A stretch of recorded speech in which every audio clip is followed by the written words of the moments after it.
Hello, everyone. It's Yogi here. I hope you're well. Well, happy Tuesday today. I nearly got the day wrong, as usual. Tuesday, yes. Great to see you. Mondays we don't get to stream, so I always miss you if I don't stream for a day, sometimes for two. Oh dear. I need to slow down, seriously. There were days, a few times recently, I woke up in the morning, literally didn't know which day of the week, literally didn't know which weekday that was, and I nearly went to the wrong studios. What is happening? Yes, maybe time for a little holiday, some stitchy holiday. Maybe we can just stay home and stitch more. So great to see you today. And Tuesday, yes, today is also the fourth day of my paper chart only challenge. You know what? Having done 3 sessions with paper only, and the first one, I have to say, first day or two, I kind of struggled a little bit, trying to find my flow. But I think last session, particularly, having a rest day after the third day, I'm feeling a lot more comfortable stitching with paper. Today, when I prepare for today's stitching, I kind of just, my mindset is like, I'm just here to do some stitching. Whether it's paper or not, it didn't really come into equation. I just chose the project I wanted to do, and I'm here. So I think eventually, it's going to be just part of stitching. I'm not going to be super conscious or kind of a struggle with it. So today I'm going to stitch this beautiful piece. Okay, it's been a little while. I'm feeling slightly guilty because I love this piece. I love this piece. This is called Sleep Time, and it's by Ciro Marchetti. Okay, if you wonder why I love it so much, let me show you the markup. There. Look at that.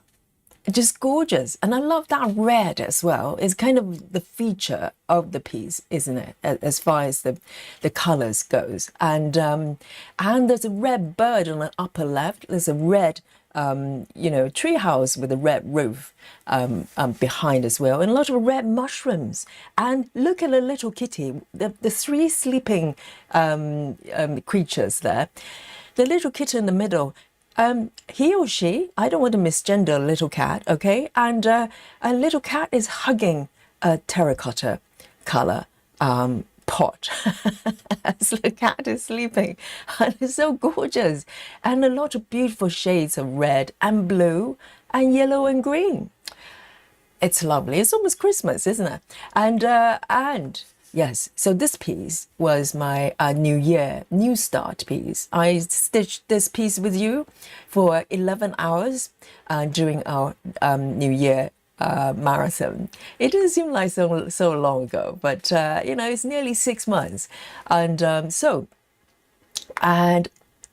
today we're not using the app, so I'm not able to show you the percentage of my work, but you can just have a look at it, okay? This is the totality of my stitching with this piece since the beginning of the year. I think it's about 90%. What do you think, guys? I think it's almost finished. Oh, I'm so happy. I know I've been stitching so much faster since I started Paper Challenge. Every day we're talking about thousands of stitches. Oh my goodness.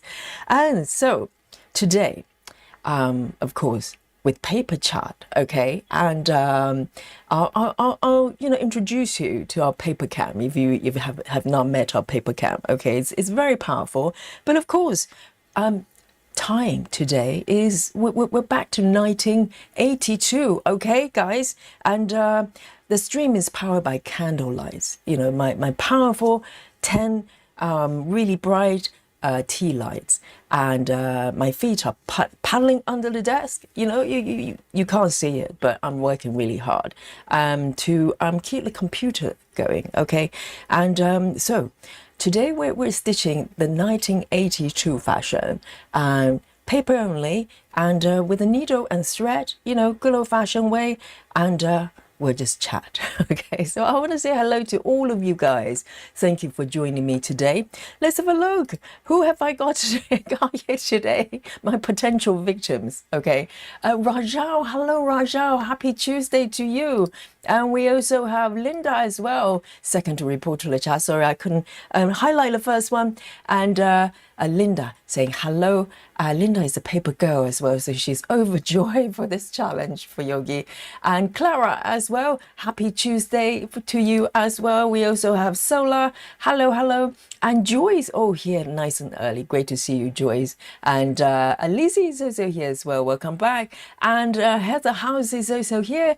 McLaren, hello, welcome back. And Sarah, oh, Sarah's got a quote. Sarah's got a quote. Yes, I know some of you have been missing her quotes. So today, you know, here's the treat for you. Sarah says you may not have one necessary right now, but but that doesn't mean it will be forever out of your reach. Absolutely.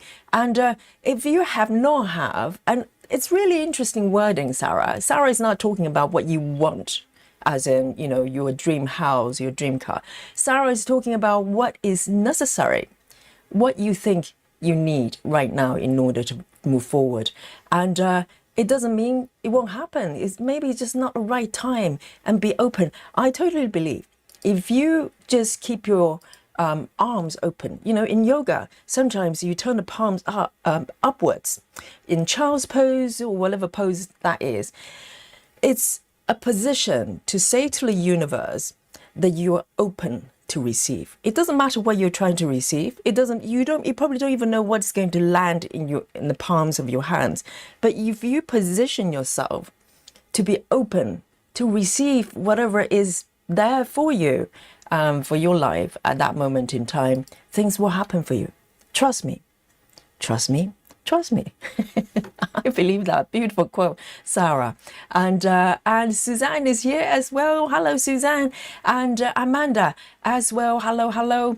And we also have, cross stitch with Esther. I think we've met before, haven't we? Welcome back. Great to see you. And Sound Stitching is also here. And Gary Barlow, the bunny, is also here, says, guys. Hello, Gary, if you're watching. Okay, I'm sure you're not very busy right now. Just, you know, join in for a spot of Stitching with Yogi and the chat. And Chiviz, hello, hello. And Lefty Gemini is also here. And Chelsea Summer is also here. Chelsea has been our member for 5 months. Round of applause. Thank you for your yes, I know. Samantha says I've been stitching for 5 years, for 5 months. Absolutely, absolutely. And so great. Thank you so much for your support here. And thank you for all the members and also non-members as well. Every day, you know, we gather here and have a great time. So thank you so much for watching, for your support. Doesn't matter what you do. Thank you, thank you, thank you. And Susan is also here as well, and Chelsea as well, and Betty Hankins. And also Lona is here. Oh, I hope mom is okay, Lona, and I hope you are happy and healthy and everything. And Dragon Lady is also here. Great to see you. Who else have we got? I know I have to highlight this one, don't I? Yes, 5 months. Thank you so much, Samantha. And Grace Houston as well. Hello. And Love Drug. Great to see you. Lumi Stitch. Oh, Lumi says, this is breathtaking. I'm going to be stating a QS, quick stitch version of it. Yes, there is a quick stitch version. Busy Mom is doing it. Busy Mom Stitcher. Okay, she's got a channel and she shows her work every single week. So yes, go check it out. Quick stitch. The Busy Mom was stitching was actually my inspiration for getting the full size of this piece. And by the way, this is not only full size, there's super size, okay? Super size max color. And I just went big, but Busy Mom is doing the quick stitch as well, so go check her out.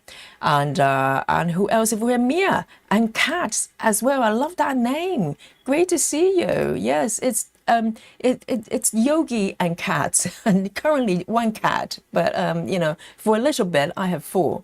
But yes, it's Yogi and Dolly over here on this channel. So guys, let me know what you're stitching today. But I want to talk about this one because I'm stitching on 25 count, okay? As I said, this is my New Year marathon piece. And I started off with this piece with Gemma's method, with color flow, and I really, really enjoyed it. You know, I started from upper right corner, which is the first time I'm starting from upper right, but it doesn't feel weird at all. I find it doesn't matter which corner where I start, I seem to be doing okay because currently I have upper right, upper left, bottom left start, and bottom center start and upper center start. It doesn't seem to bother me which direction I'm stitching. So I'm quite happy with that because originally I thought it was going to be counterintuitive, it's going to be weird, but it seems to be okay. It doesn't matter which direction I flow as long as it's consistent. And so this one, I started from upper right, move forward with color flow, maybe up to around here. And when I got to these brown stitches, which is a squirrel, a giant squirrel here, okay? The squirrel is about this big. We're not talking about tiny little squirrel. The squirrel is here, and suddenly color flow stopped flowing. So I decided, whenever that happens, instead of just fighting through, I just change stitching method. So since then, I've been doing mini cross country. Not floating too far away. This is 25 counts. Normally, I don't go very far. So there's still some legacy past threads here, okay, for color flow. Maybe at some point, I'm going to pick them up and start color flowing again.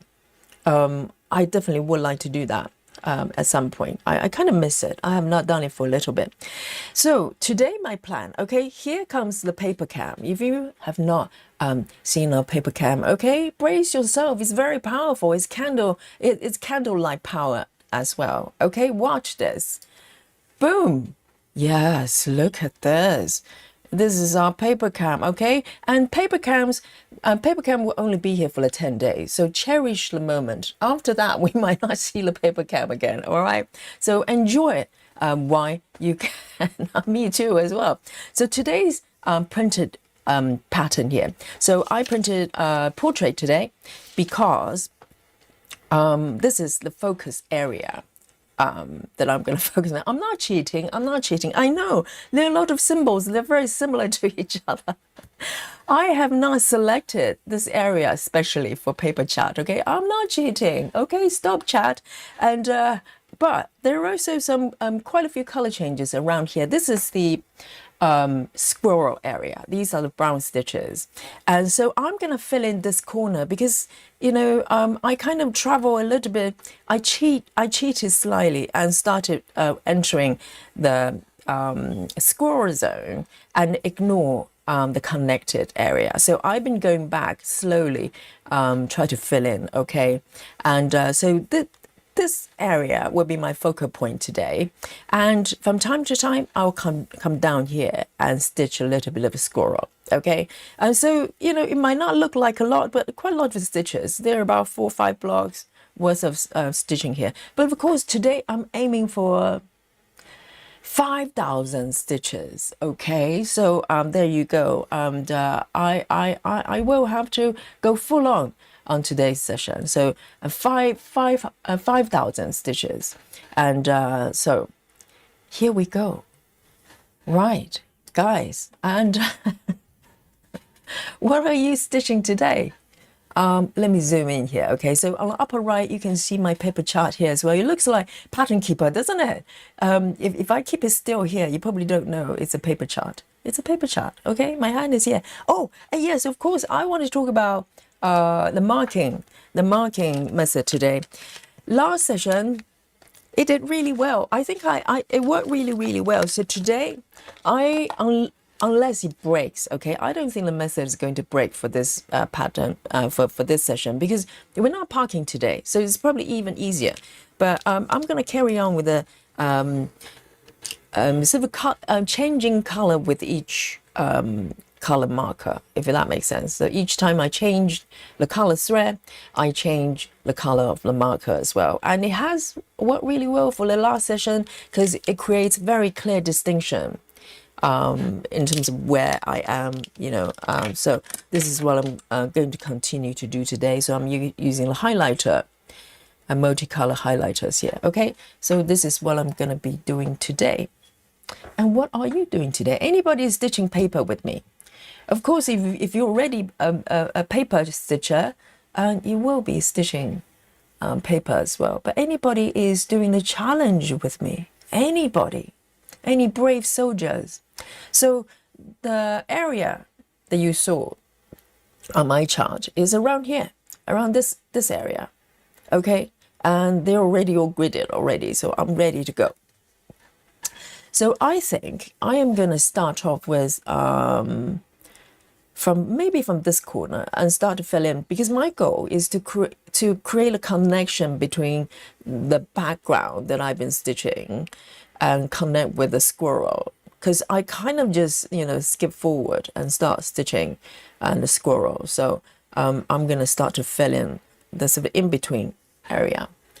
And Clara, I'm not cheating, Clara. It's the chart. This is max color, supersized max color. It's charted that way. It's not me, Clara. honest. And cross stitching. Cross stitch with Esther says I'm working on Coastal Red Dragon from Unconventional Cross Stitching. Cross stitch. Very much enjoying the pattern. Very nice. Yes, unconventional cross stitch has been mentioned from time to time. They are unconventional with their pattern choices. So it's really nice to have different styles to choose from, isn't it? I think Heaven and Earth is so universally loved, and but it's nice to change it up slightly. So today I am going to focus on around this area. All right, so I'm going to start here actually. Why not? So let me come back to my paper cam, which will be here. I'm not cheating, Clara, okay? I promise. Okay. So I am going to maybe pick the first one. I have a feeling this might be either 310 or maybe something like that. Very dark colors, maybe blue. All right. So why don't I just circle out the entire area here, okay, and just focus on all the stitches around this blocked out area. It'll be nice and easy. All right. Very nice. And Suzanne says I'm working on Spirited Away. I didn't on it earlier, so I want to get some done. Oh right, you didn't manage to stitch before. Okay, yes, that's a fun piece as well.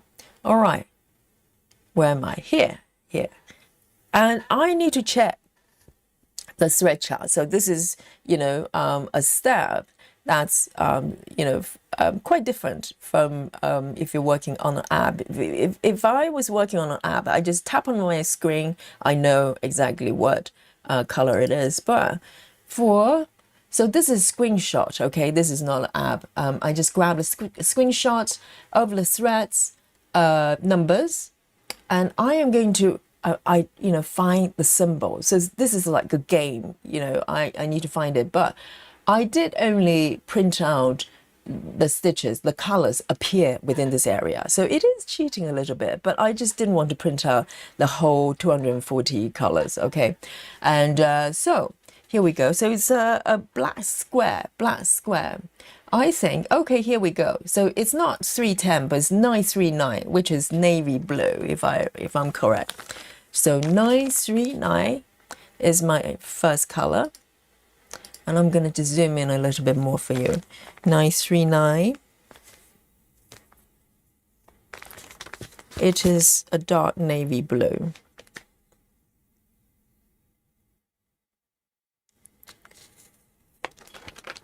Lizzie says, oh, Lizzie's in the chicken camp. Yes. Clack. Yes, I think Lizzie is a chicken and proud, right? Maybe we can make Lizzie the leader of the chicken camp. Right, so one, okay, I want to show you here. So this is the corner I'm stitching, okay? So from here, there's one stitch above, I don't stitch. Clara is working on the sun and doing air stitching mixed up with confetti as well. Absolutely no cheating. But are you working on paper though, Clara?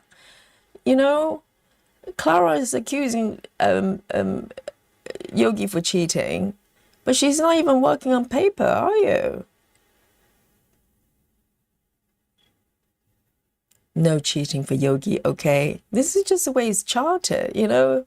You can probably send the complaint letter to heaven and earth. It's not me. It's just charted this way. Alandria, great to see you. Alandria says, hi all, I'm here. Have my 2024 Climbing Goat Soul Tree of Life on Tree of Life on paper. Oh, on paper, not lovely. Join me. Yes, I get excited when people, you know, when you're stitching on paper, and but I've been working on it at work, so I'm switching to my Hey Sao. Okay then. Yes, very nice. On paper as well.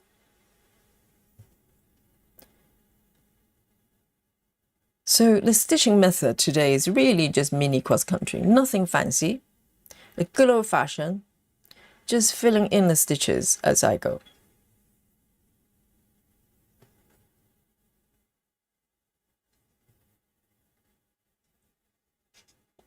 Alison says, good evening everyone, working on Bohemian Elegance by Adrian Aya from, oh, Stitch is Beautiful, one of my favorite artists. My Vibrant Fusion is also by the same artist as well. Is it a heart shape as well, I wonder? So like, all her artwork seems to be revolving around the heart shape.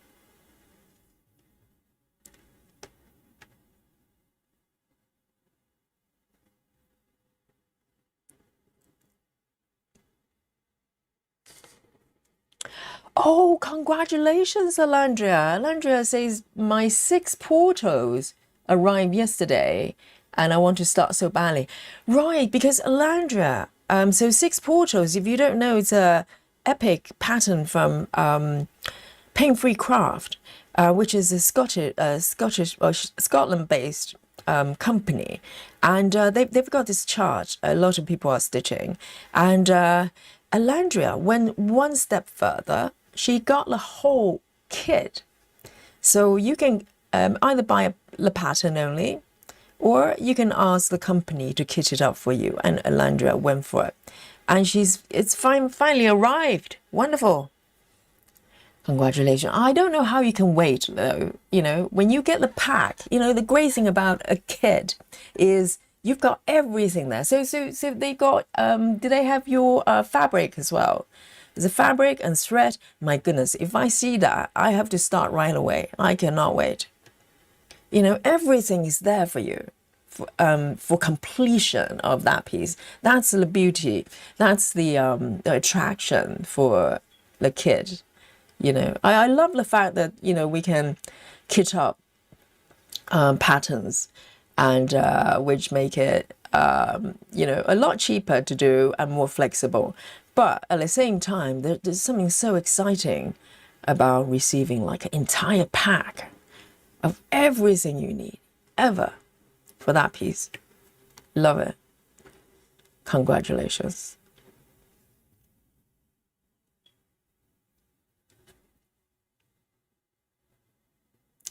See, Clara, yes, you know, accusing Yogi of cheating, and you're stitching with an app. You know, you're not here with Yogi in 1982. You're 2026. We're in different time dimension.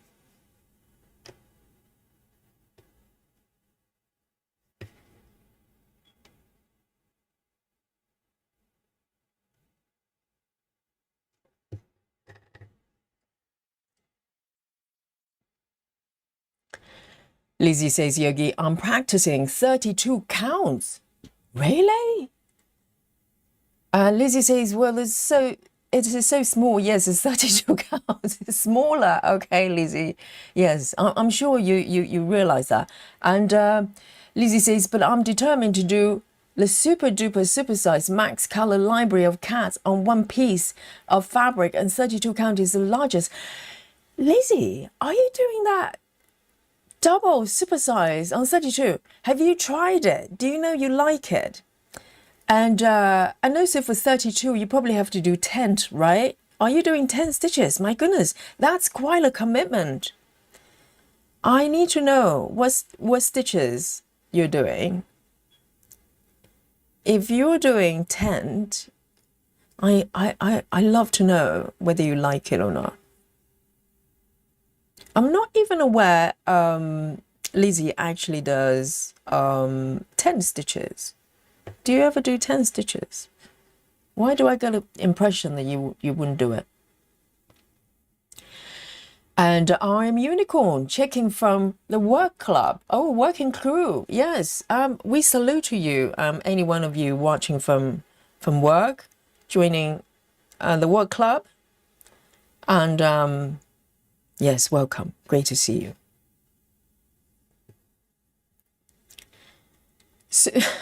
Susan says, technically you're doing air stitching, Yogi. Seeing you are doing sky. Absolutely, Susan. I'm doing air stitching and I'm smiling still. I'm not sobbing yet. And I'm working with paper. Okay, Clara.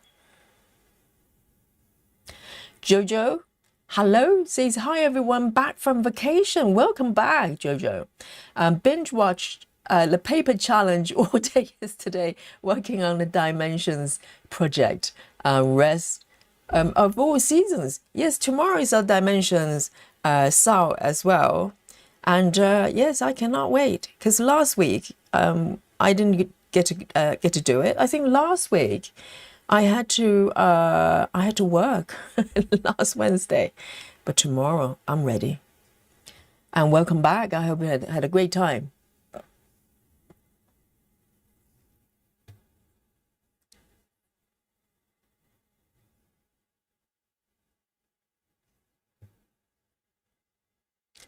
So Alandra says, making comparison, because if you're used to Gecko Rouge, the lack of presentation box might be a disappointment, but it's lovely. I'll post pictures of the group later. So they just came in the practical packaging. Fair enough. But you know, with a kid, we do like a little bit of a presentation, don't we? Because it's part of the experience, and that's what Gecko Rouge is doing so well. They're making it into an experience, you know, the ribbon box. Even though now, I think, when I ordered my kit from them, I didn't have the option, but now you can choose not to have the gift box. But I'm just thinking, why wouldn't you? First of all, they're great, you know, really nice hard cardboard boxes, and great for storage, but also they're pretty. They've got like a ribbon on the outside. So this is a Gecko Rouge we're talking about. And it was very much part of the experience. You know, you want a gift box, but, you know, and it's not that expensive, if I remember, for the box. Yes, I totally get it, Alandra. We want a little bit of, you know, bells and whistles with the packaging. But fair enough. Now you've got everything.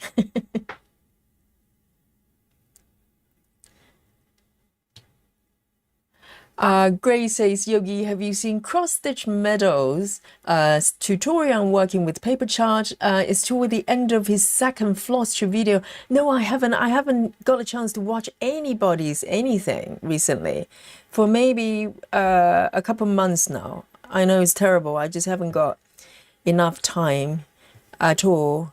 You know, when I wake up in the morning, I barely know which day it is. I've been teaching too much, and also all sorts of things, you know, live things that happen.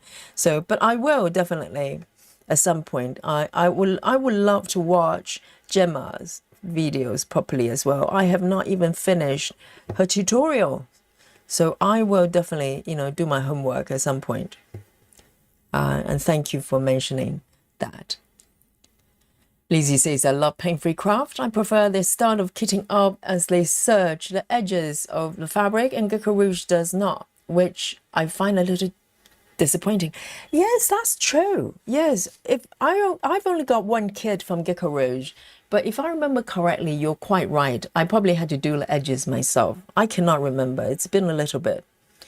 But yes, they could have done that, couldn't they? It would have made things a little bit easier for the stitchers, particularly when people spend that much money. I agree. Okay, now I've done these stitches here, and I'm going to mark them for the first time. I'm going to bring out the paper cam, okay, to show you. So I'm going to use the same color, just single color at a time. Because the day before, not the last session, the session before that, I was trying to do the outlining with one color and then filling in with another. I think it just started to look really messy. So, you know, I'm going to use a single color at a time. And I've got tons of this color here, so I'm going to just keep going. I'm going to just block out. I think I'm being a little bit ambitious, aren't I? I'm going to just go all the way, but stick with one block at a time is probably smart, right?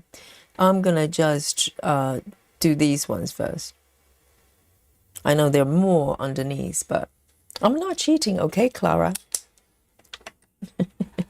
Protesting too much. All right, I'm going to come back here.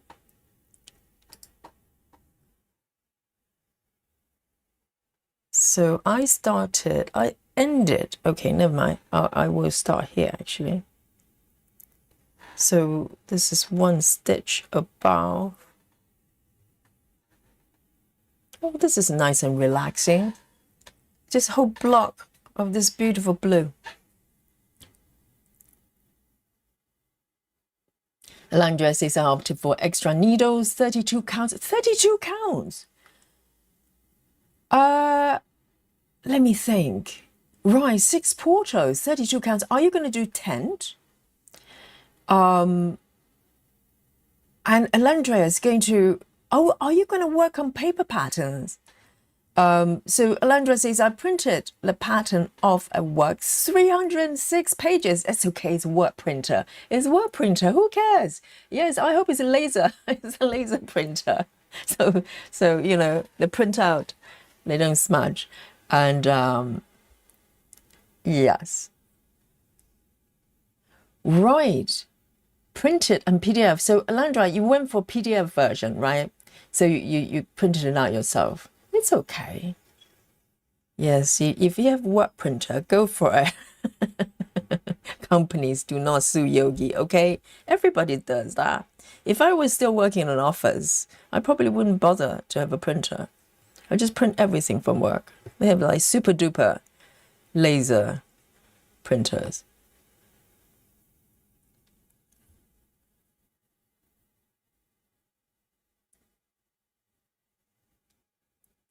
So Landra is probably do tent. If you enjoy it, if you enjoy tent on 32 counts, but even on 32 counts, it's different from 25. 25, you can do 2 strands.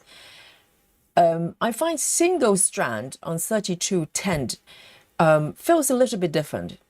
I enjoy two strand tent. Single strand tent, inconclusive right now. I don't know yet.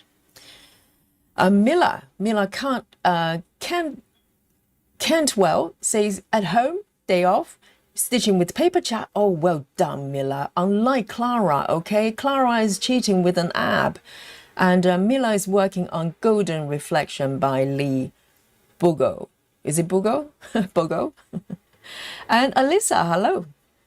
Lynn, hello, Lynn, my darling. And Lynn says, hello, Yogi and fellow stitchers. This is Cynthia.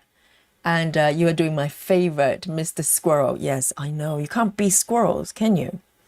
And squirrels right here. The little puffy tail over here. Giant squirrel.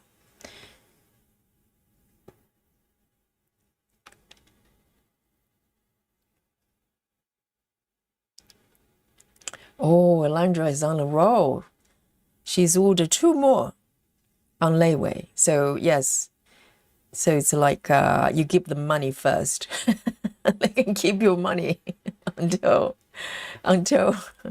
you pay them enough. Because the other day we talked about the system, which is quite weird for my head.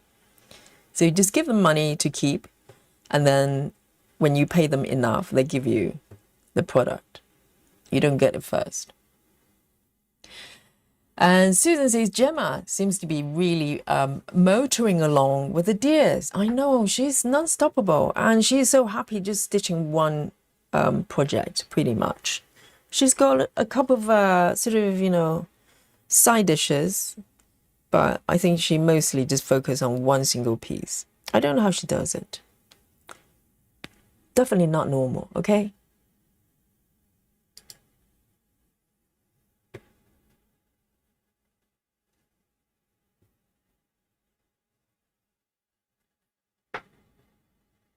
Alisa says, I'm so depressed. I have just decided and I'm going to put my mate's cross stitch down. I'm just having too many problems with the fabric. It brightens my mood when I saw you're here. Yes, we're here to cheer you up because sometimes, we kind of run into issues with our projects for whatever reasons, and we don't know what to do. And you can just, ask everybody, can't you? If you were me, what would you do? And normally the chat will come forward and offer their wisdom most of the time. Well, 95% of that would be wisdom. The other ones, I don't know.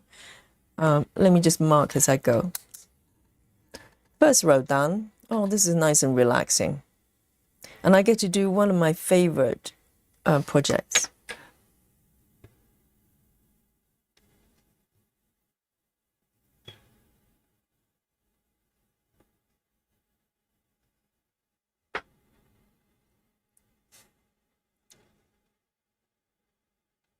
And Alisa needs fabric store recommendations for the US. Are you talking about online? Online stores? There must be tons. So chat, please come forward and help Alisa. Busy Mom. Hello, Busy Mom's reporting from Work Club.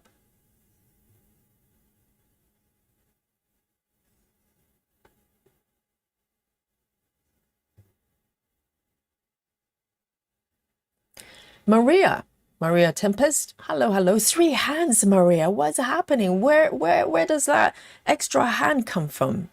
Oh, I'm very scared.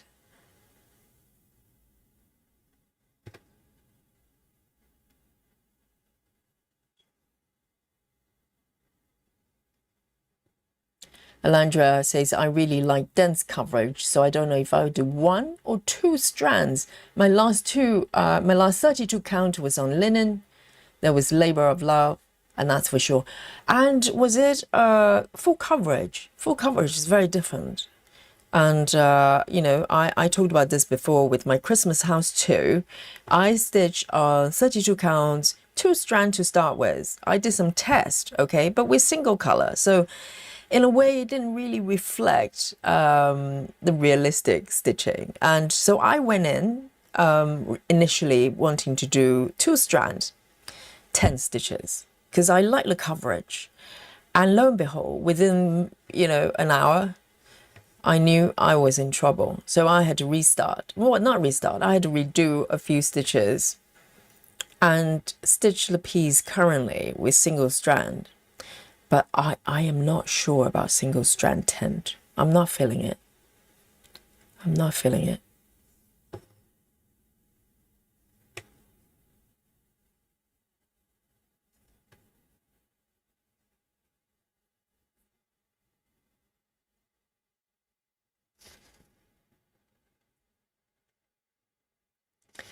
Lizzie says, I will probably own my own printer still. I will not feel comfortable using office supplies for my personal gain, but that's just me. Yes, Lizzie, that's just you. Everybody, that's what office supplies is for. You can just, dip in, get your notebooks, get your pens, and do your printing. No problem. I miss the stationery cupboard at work, you know. Oh, Lizzie, just too virtuous.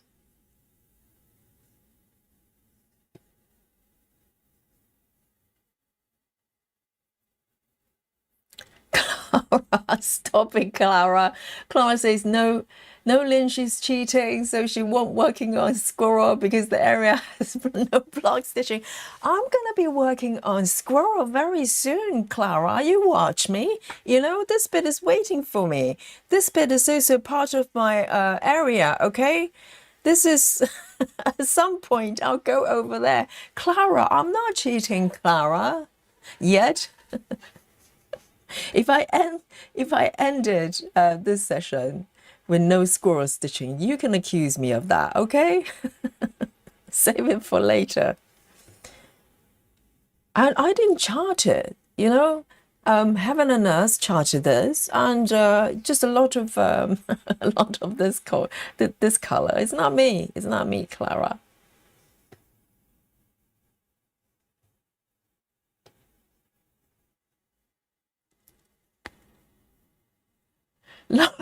Laura says, hello, not doing squirrels. I am doing squirrels. I'm just doing a little bit of background stitching for the squirrel. You know, when the background is done, the squirrel is going to pop out even more. Can you know what I'm doing here? Because without it, the squirrel is just floating in the air. And we don't want floating squirrels. We want squirrels is like, you know, properly landed somewhere. And so there's some background work has to be done. You know, you have to be patient. It has to be done. Oh, I'm not cheating. I'm not cheating. I'm innocent. Yogi is innocent, okay?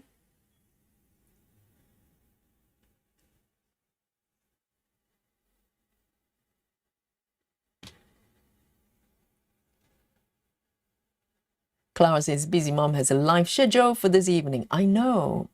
Busy mom's on a roll. And definitely go join busy mom's stream. But for now, watch Yogi. One more stitch here. And I'm going to end this little thread here and grab another one because there are quite a lot of stitches here with this color.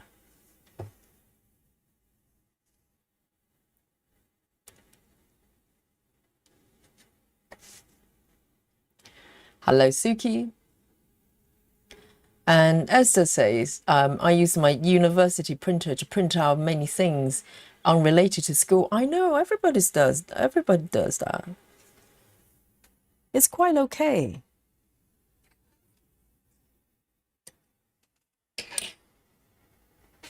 All right, I am going to pick another one, 939.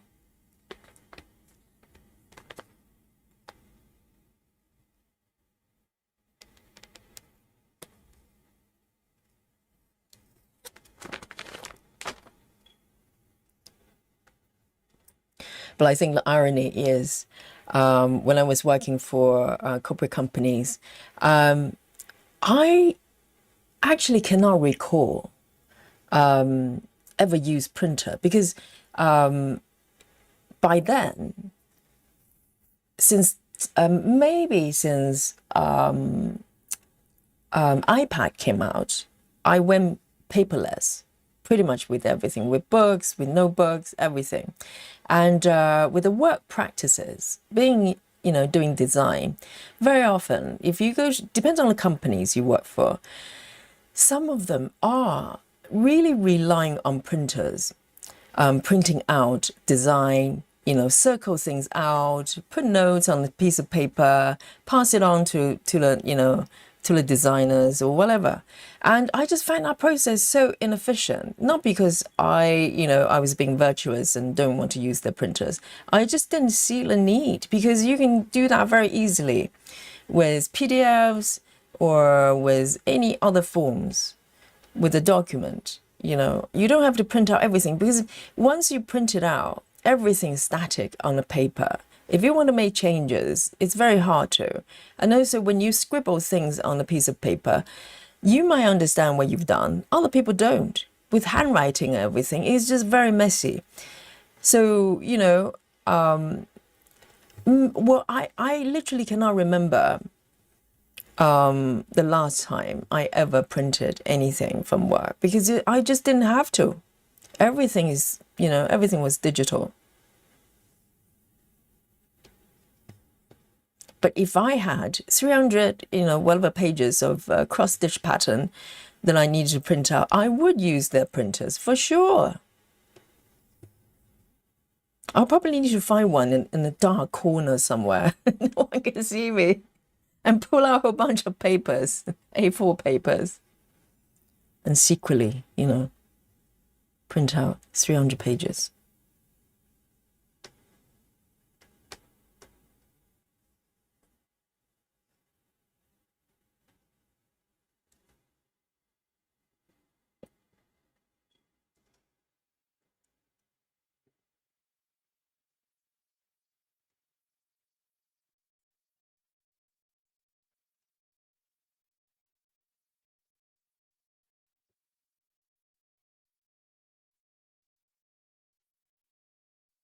Ruby Rose says, as a former business owner, I advise against stealing office supplies for what wants to keep their job. Well, I think if you have a very small business, that's one thing. But I work for like huge companies. And yes, I understand. If you're a small company, right, and you only have like 10 notebooks, you don't want people to take them for whatever. And but when you work for really large corporations, just you should just go and check out the stationery room. It's an entire room of just shelves. It's like like a store that you go to, and they're free for everyone to use for whatever purposes. So yes, I understand. Okay, Ruby, if you have a small business, that's probably not ideal. And Susan says, what fabric choice have you done so far? Oh, to Alisa, sorry. Lizzie says, I do not know. Floating squirrel sounds like I could imagine a high squirrel. Yes, the squirrel is on a tree, you see, and dozing away. So I don't know whether it's just sleepy or, maybe the squirrel has been smoking something. I don't know.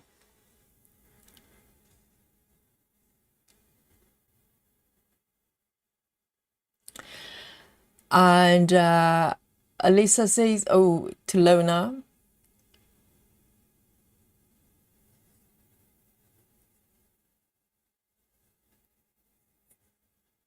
Ah, Alandra, there you go. I like it. Alandra says, she printed on both sides. Yes. Well, guys, don't take it too seriously, Let's not turn into some sort of debate that is not. I think most people probably will print stuff from work or whatever. No harm done. Okay, let's not take things too seriously. Lynn says, Clara Yogi dare not to not do the squirrel because there is a lot of different colors, stitches, and paper chart. Lynn, how dare you say that? I'm not afraid of color changes, Lynn. Not at all. I will change colors in a bit just to show you, okay? It's doable. It's doable. It just so happened that, all these stitches, they're the same colors, Lynn. Trust me.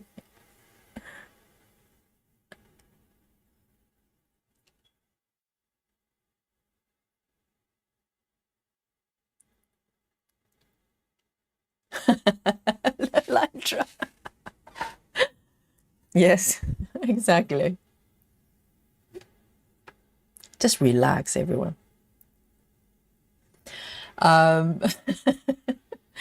And Tiffy says, yeah, I got my niece through high school with office supplies. Tiffy, oh, I'm gonna cry. That's such a moving story, Tiffy. Yes. Without the office supplies, the niece would not be able to get through the school. Oh, it's a heartwarming story. I love it.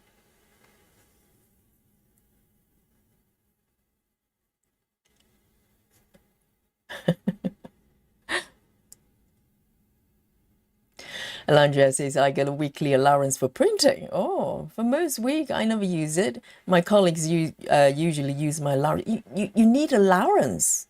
What does that mean? So they just go, well, you can only print this many pages. But how do they impose that then?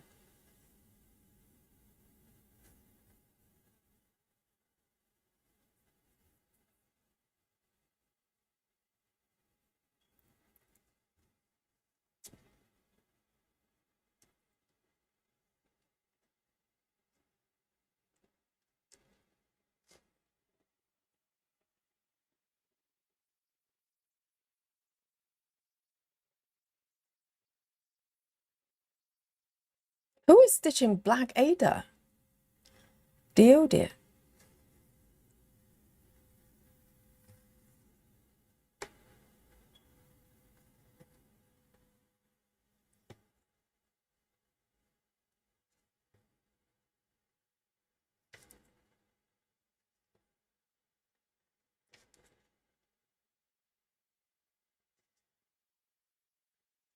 All right.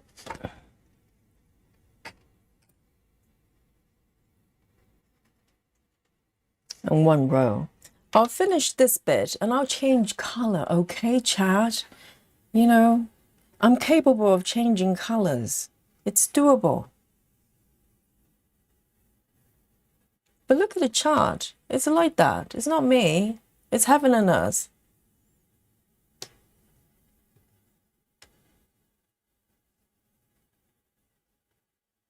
I'm doing a little bit of Danish as well.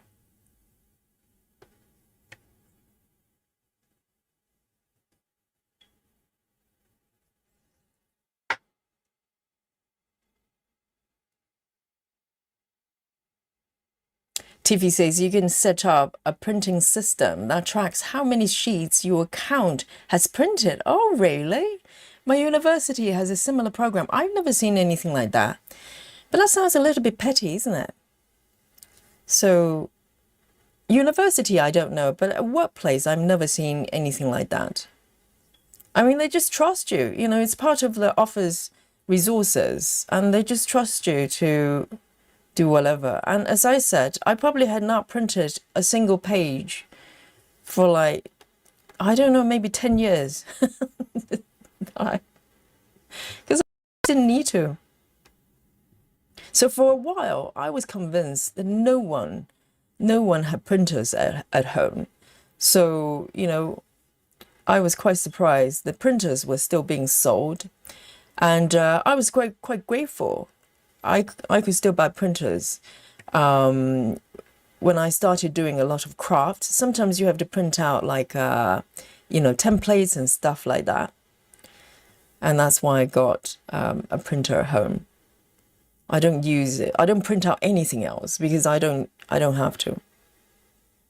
Mostly for craft, for stitching, for making things.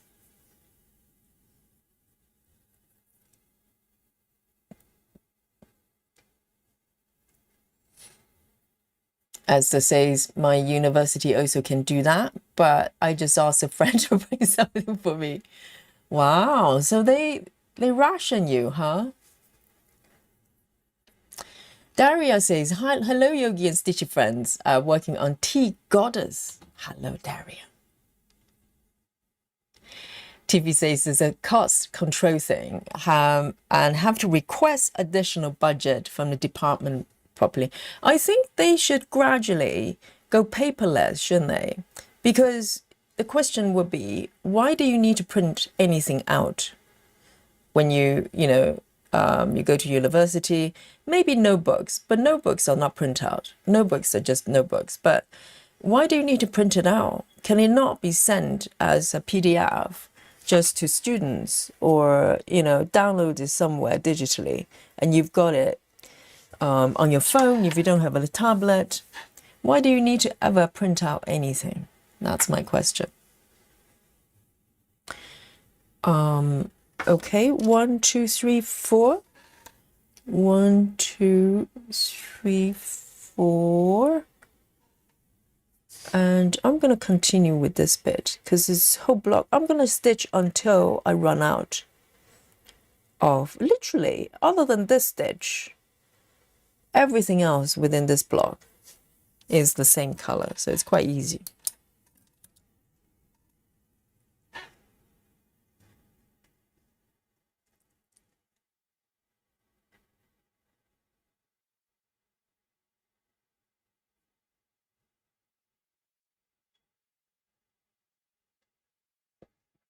Lona, I hope mom is going okay. Has she gone to the doctor? Lona says, I need to go and pick up my mom's prescription. I hate leaving her. But she said she's perfectly fine right now. She's in hospital, is she? Or at home? I hope mom has been checked up by the doctor.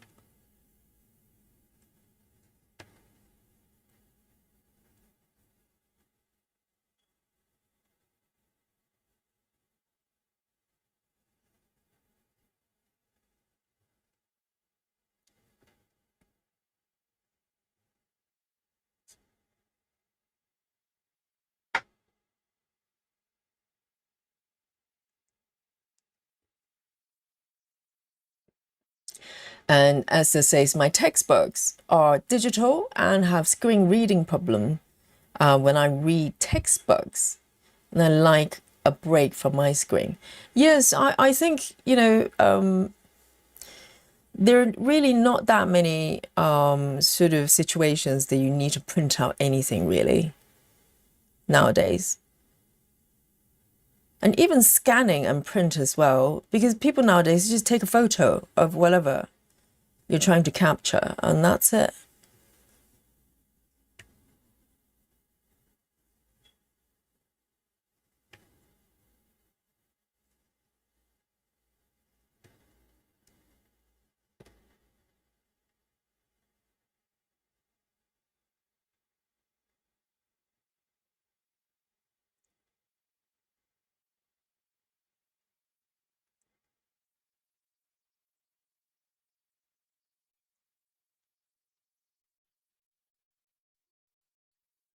RM Unicorn says, why has chat stopped moving on my end? If that happens, just refresh. It's probably something happened on your end.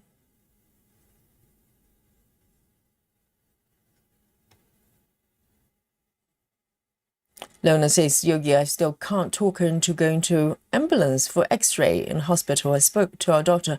Is she comfortable though? It must be uncomfortable or quite sore, I'm sure. And also, Lona, is there an option to have the doctor over here? You can call an ambulance to come in, can't you? It didn't occur to me last time. You can just call an ambulance to come in, to have a checkout. Just say my mom is, for whatever reason, she refuses to go to the doctor or whatever, but I'm really concerned. Just get them in. I'm sure they will come in and help out.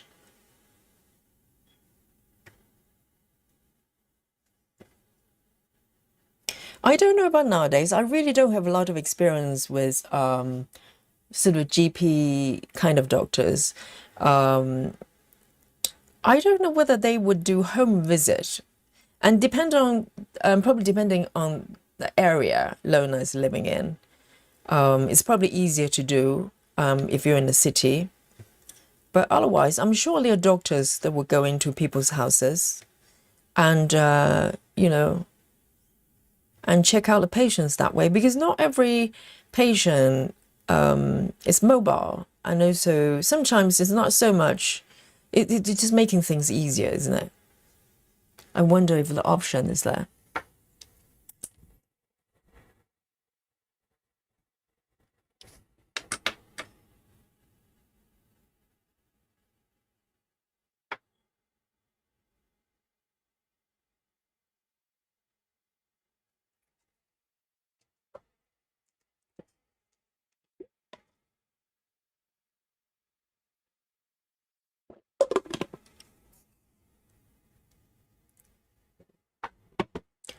TV says there are also legal implications. Some countries require certain contracts still be using wet signature to be enforceable.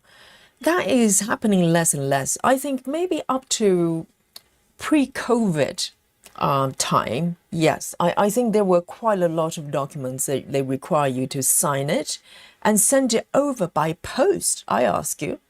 And it has not happened. Not that I'm signing that many things, but sometimes you do have to, for instance, for my yoga teacher insurance, for instance, that I have to sign every year to renew the contract, and also other things.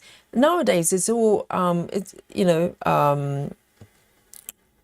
sort of digital signature. So you still need to write down on the screen as if you're writing your own signature. They keep a version, but they convert it into kind of printed letters, something like that. So now it's widely recognized with digital signature. Their infrastructure, being placed in so they know that you are the person who are doing the signature.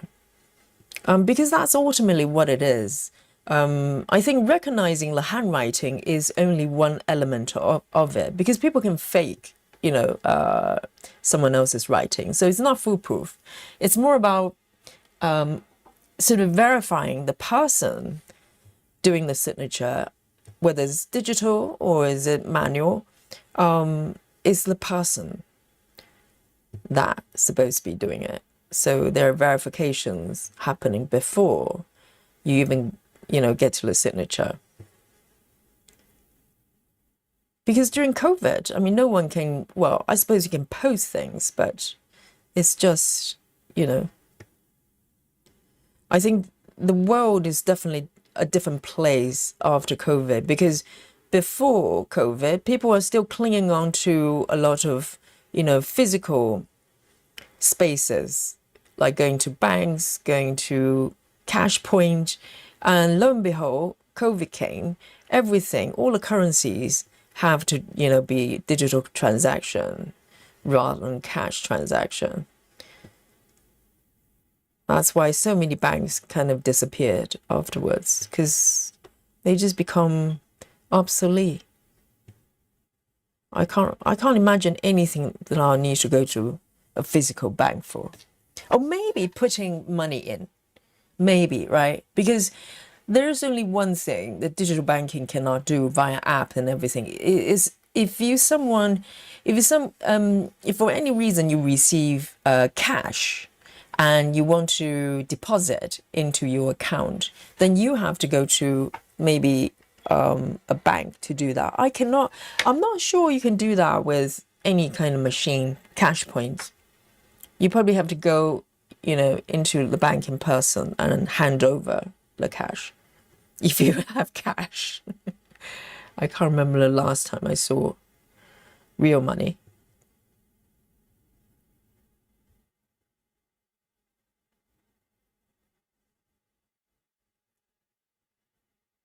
Lona says she's very comfortable. Oh, good, good. I'm just worried the mum's is kind of, in pain or anything.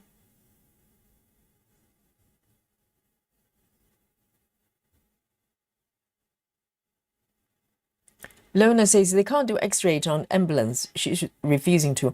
The thing is, though, they can take her to the hospital comfortably. On a stretcher, she can just stay lying down. She doesn't have to, sit up in the car to go to the hospital. I don't know how far it is. So, at least they can come in and just making sure the journey to the hospital is going to be, is going to create minimum discomfort for her.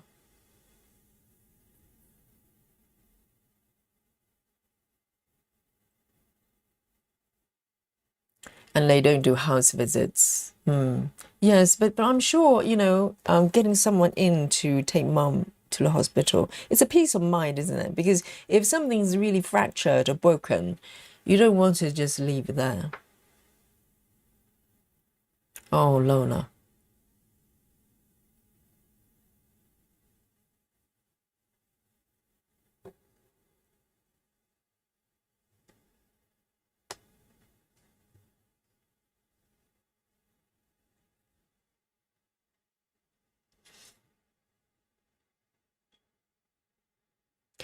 Tiffy says, when I was doing international work a few years ago, China and France still require wet signature on the employment contracts. Really? I think employment contracts is a problem, the least necessary to have the actual signature, because who's going to fraud, going to, fake someone else's work contract? If it was insurance or other things, more likely people are going to, there's more security reasons.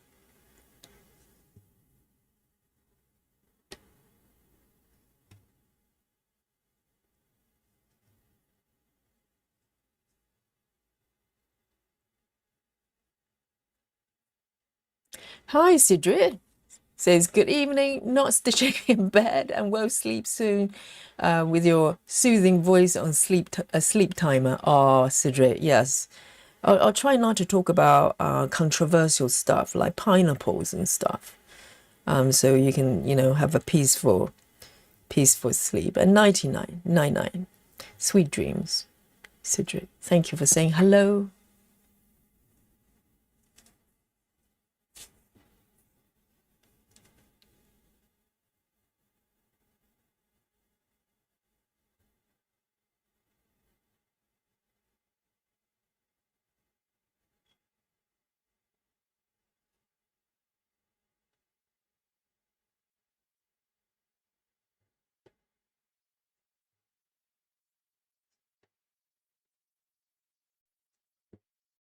Okay, I'm going to end this right here. I'm going to change color, okay, chat, okay? Just to prove to you I'm capable of doing it. Here we go.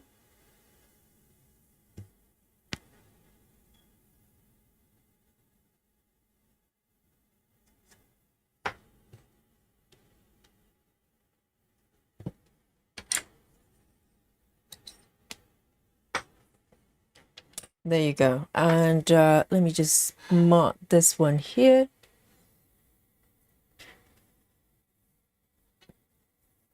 Right, let's have a look. Let's bring on the paper cam.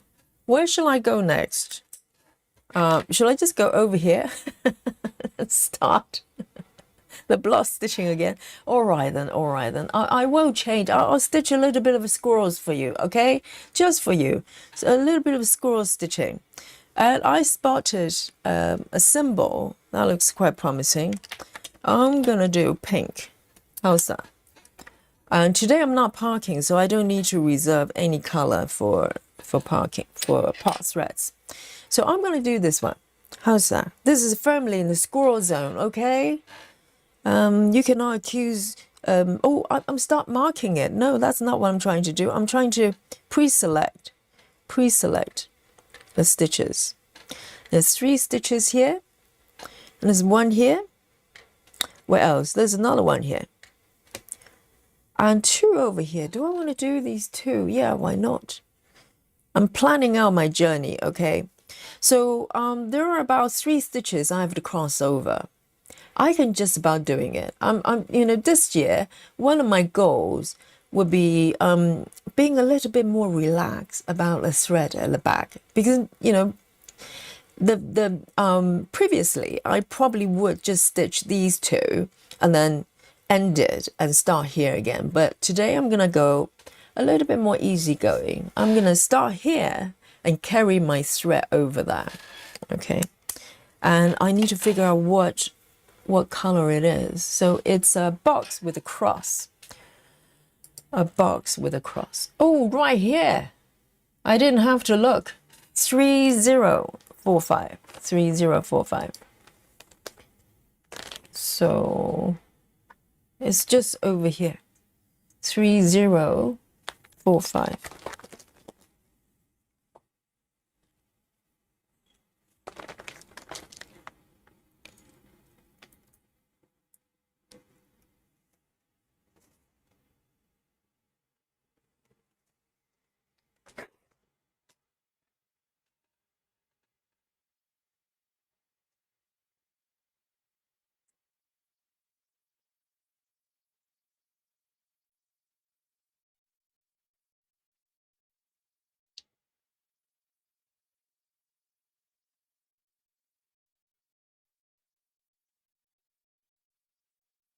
Lona said, Yogi, she can't get in the Ford expedition. She can't even walk.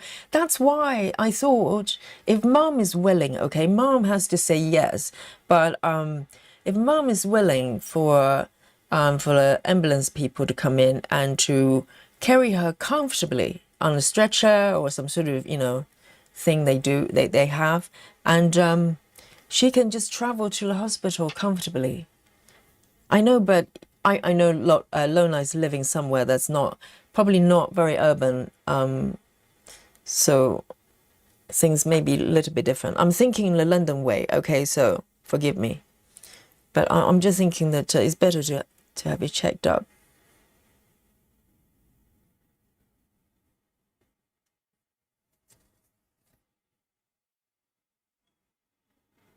Right, so if she refuses, they will not come in. I know. Mom is stubborn, isn't it? My mom was really stubborn as well. So I get it.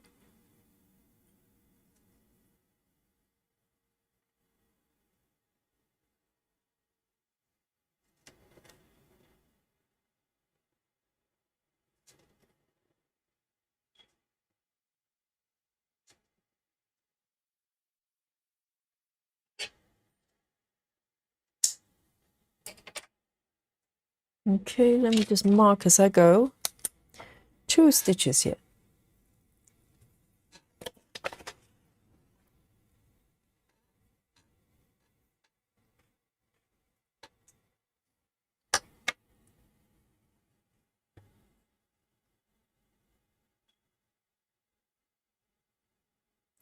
And the next one.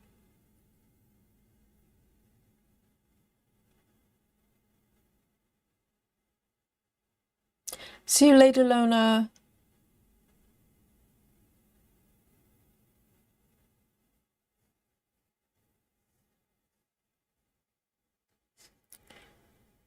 So there are 1, 2, 3, 4, 5 stitches.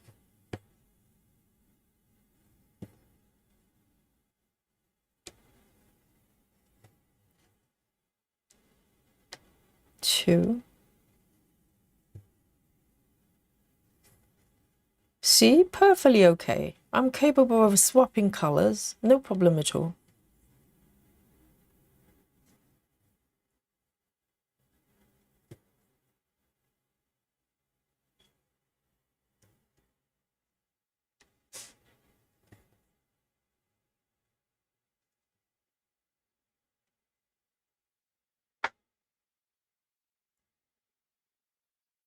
Amanda says I'm going to start using it's firmly the squirrel zone as a saying because it's just too awesome. Yes, it's firmly squirrel zone. This is like, not quite squirrel's bottom, but close.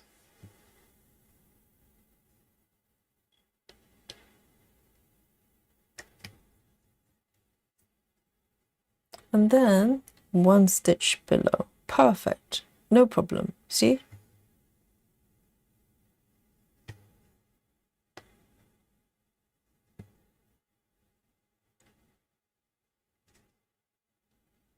Well, I think that's it. Oh, there's one more. One more here. One more on the bottom right.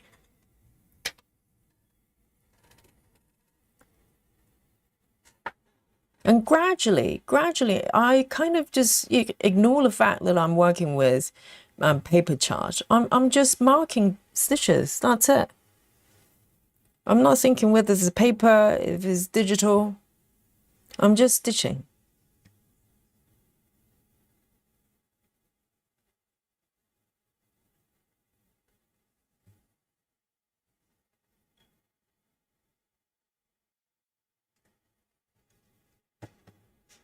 There. And 3045 going back. 3045. That one's done as well. Beautiful. 3045.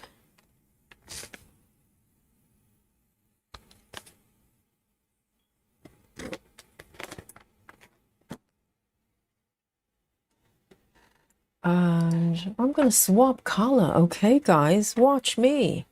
Why don't I just fill in this area? That sounds like a sensible thing to do. I am going to switch color. So there is contrast there. So this one, I think this is just a lone stitch here somewhere. These two, those two, they're both just kind of just like there on their own. So this little flower, I cannot see any surrounding stitches, can you? I think that's it. It's just one of those lone single stitch. You know, these stitches probably really, really important. Without these two stitches, I think the squirrel would turn into a Pokemon, literally. That's how important they are. That's why they're there on their own, okay? So I'm going to stitch them very mindfully. So the flower. Oh, right here. Very nice. 3064. 3064. One stitch coming up. 3064. I'm not working with the needle board, so I'm just taking the thread from my organizer. 3064. 3064. Oh, this color is critical. All right, watch this.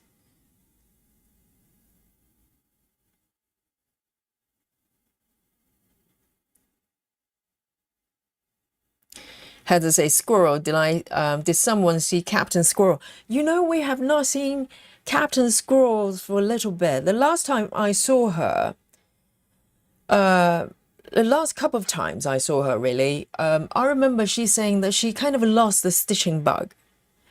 I think she just stopped stitching. And I don't know what she's doing nowadays for fun.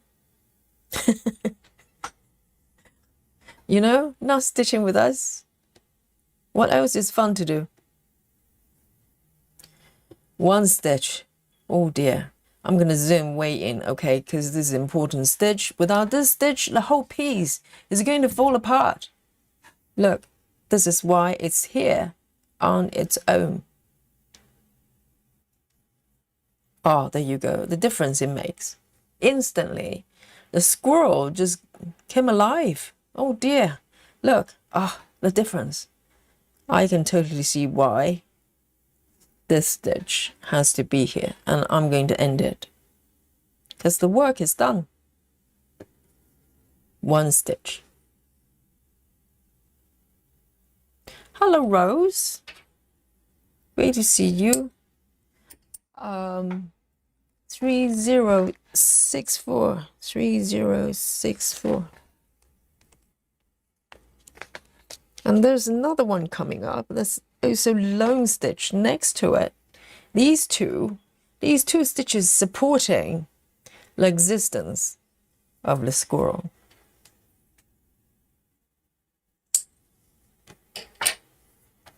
Okay, this one is done. And there's one more underneath. There's a lone stitch as well. I'm going to use a different color. I'm going to use purple. It's that little triangular symbol on its own.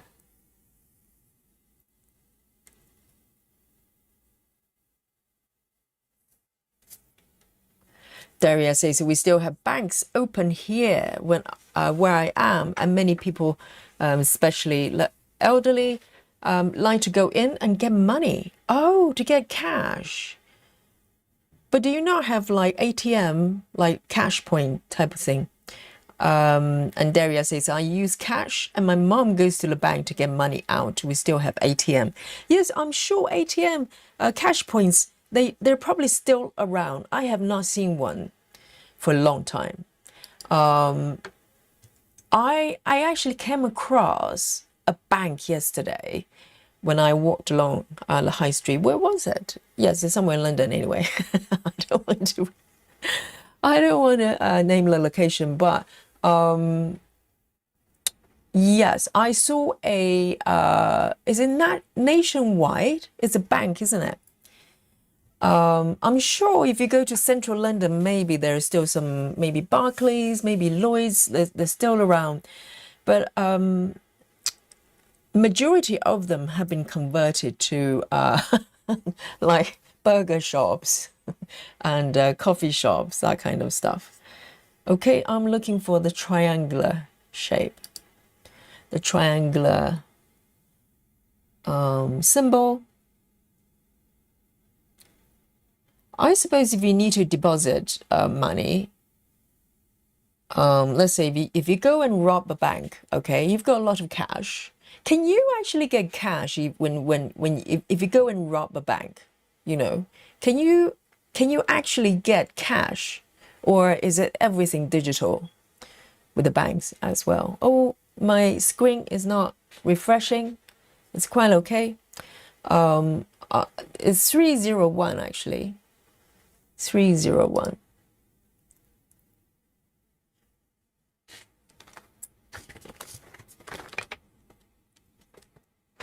You know, I'm sure if you're a bank robber, you're probably quite disappointed. You go in, you know, guns blazing, and go, give me the money. And they hand it over a banking app and go, well, what's your account number? I'll try to transfer some money, you know, some numbers to your account.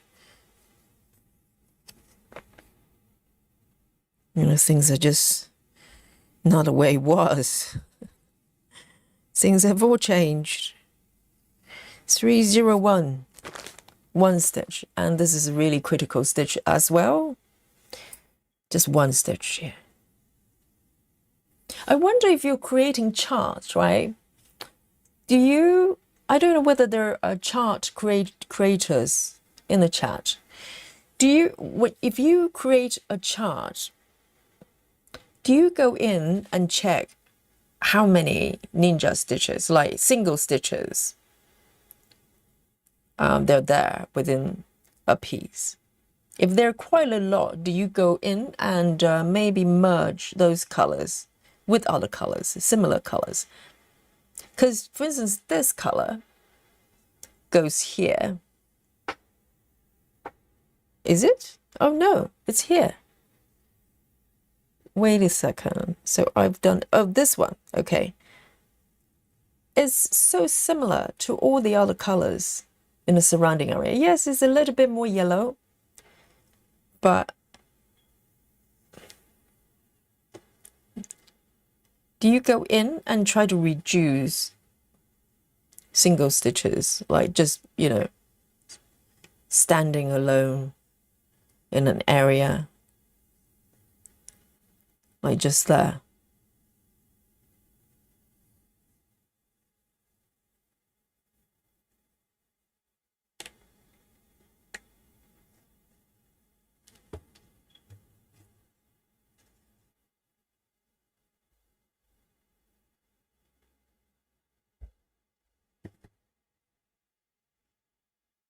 One stitch.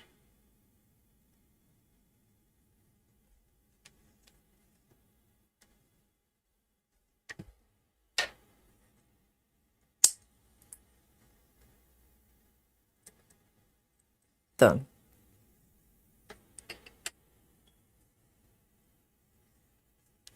See the difference it makes? It literally looks like a different piece, having these two, you know, single stitches.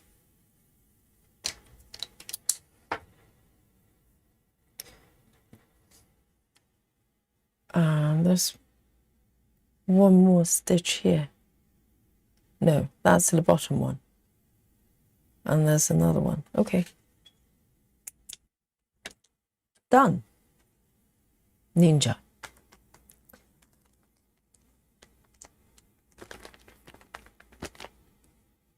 Three, 301.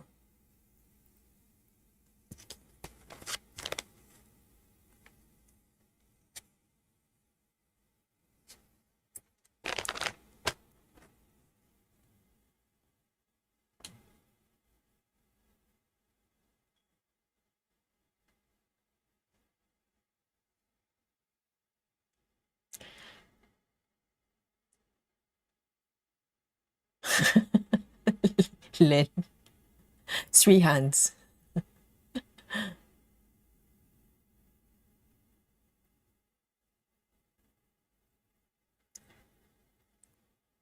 Hi, Rachel. Great to see you.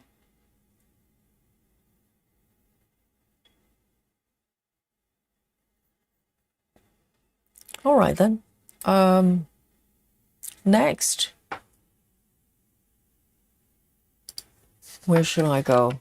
See, I've conquered. Oh, there's one more low. No, this one's not low. This one has got a few more. Why don't I do this one? Yes. Let's try green over here, because, you know, it's a separate area, so it should be okay. Let's use green. Plus sign. There are quite a few here. They're not alone. There.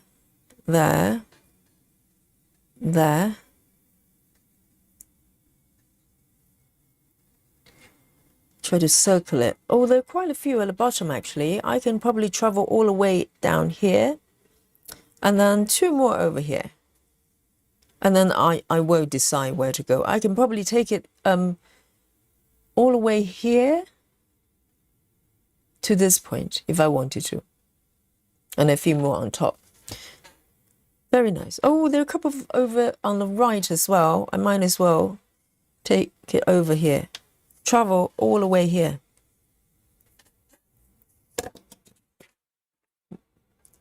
This is my route planner, a journey planner. So plus sign.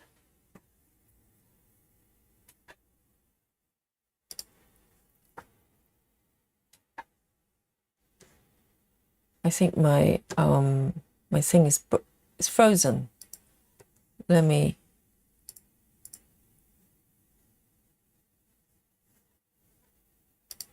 just restart this thing.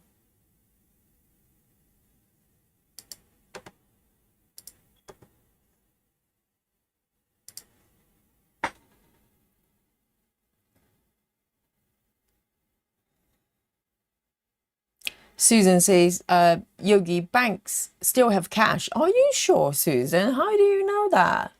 How do you know banks still have money?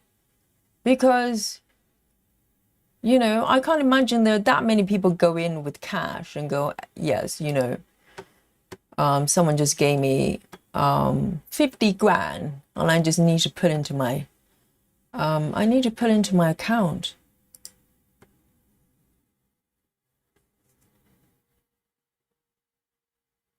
Let me reload this thing.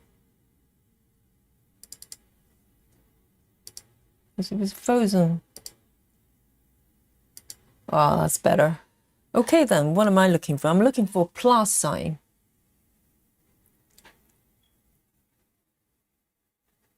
See, this is so really close, isn't it? Look at this symbol. This symbol also looks like a plus if you don't check very carefully. But this is not the sign symbol I want. It's this one. Why do they use? I know this is Saga. It's probably Saga that's doing it. 918 plus sign. 918.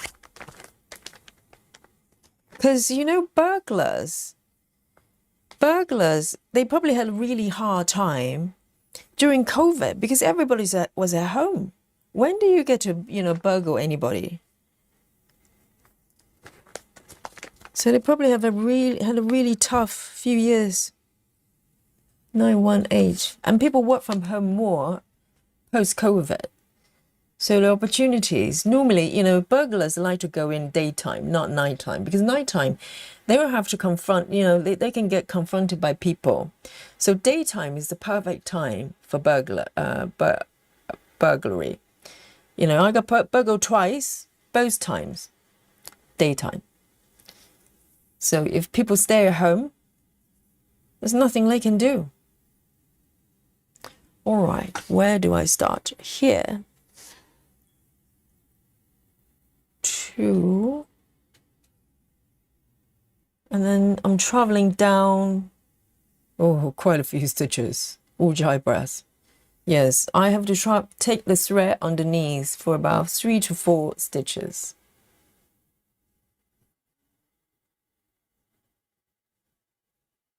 Joyce, 301. Too late. I only saw this now. Joyce is having our first spooky bingo tonight. Oh, sorry about that. I only saw this now. I already finished it. Yeah, 301. Yay. The first spooky bingo goes to Joyce.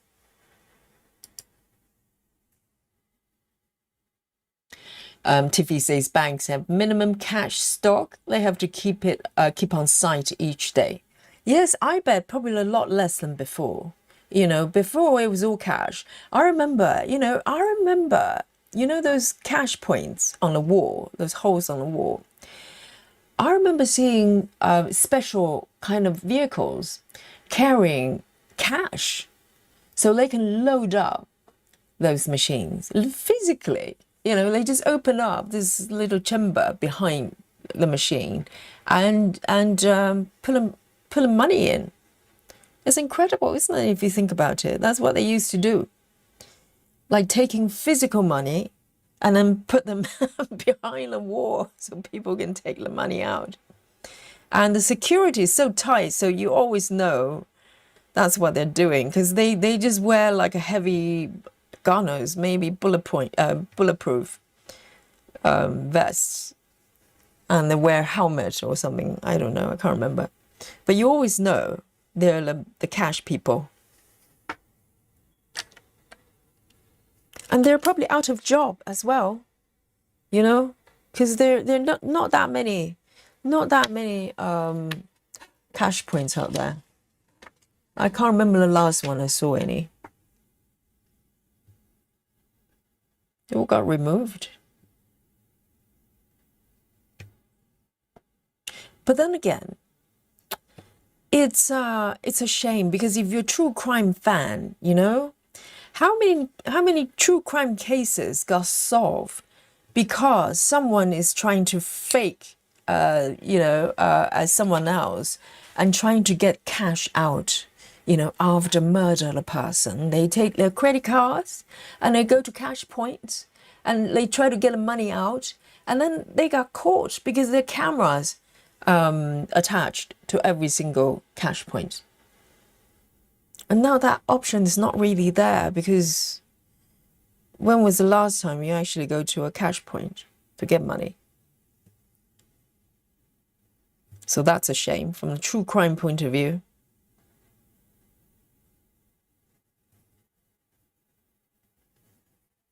That one is done.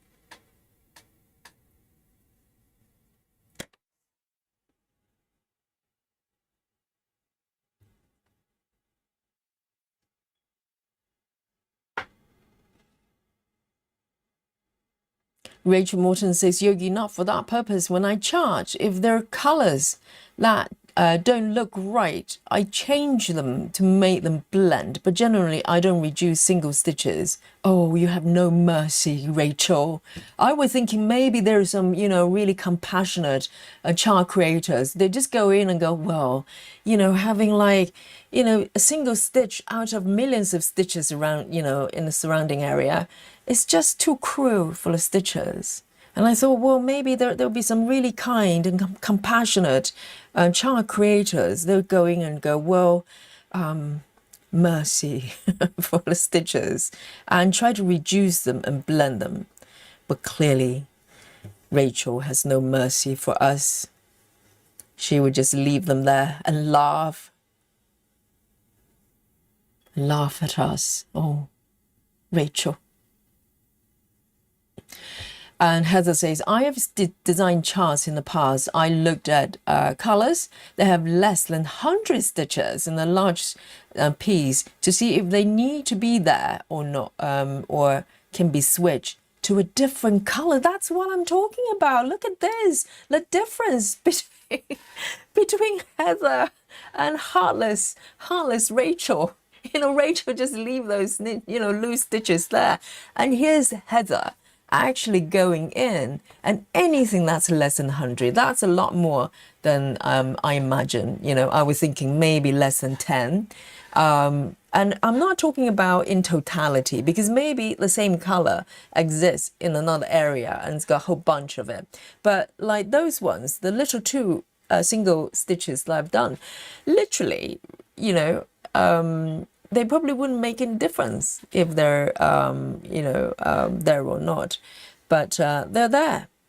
So Heather actually goes in and try to reduce them if possible. There you go. That's what I'm talking about. Or maybe, I don't know, heaven and earth probably just create those. Maybe there's a button. It's called Ninja single stitch button. And it just, you press the button and it just randomly scattered some, colors. They don't exist in the area. Just for a laugh, just make it harder.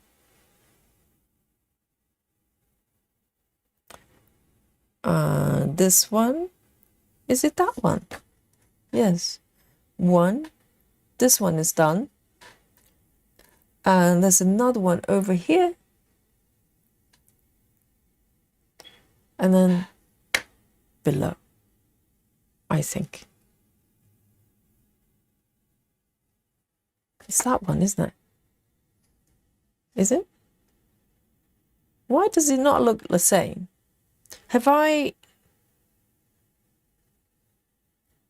Why does it look different? There's a whole bunch there. Oh, no, not this one. No. Why does it not match? Oh, the other one, this one. Is it? Yes.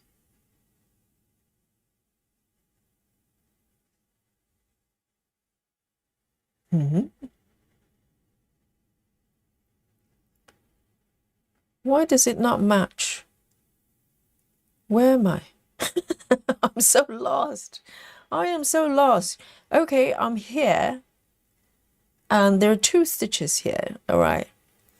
I'm gonna find it. I'm gonna find it. And then there's supposed to be two. Okay, so that one. So this one is done, isn't it? Why is there a stitch missing? I think it's this one as well.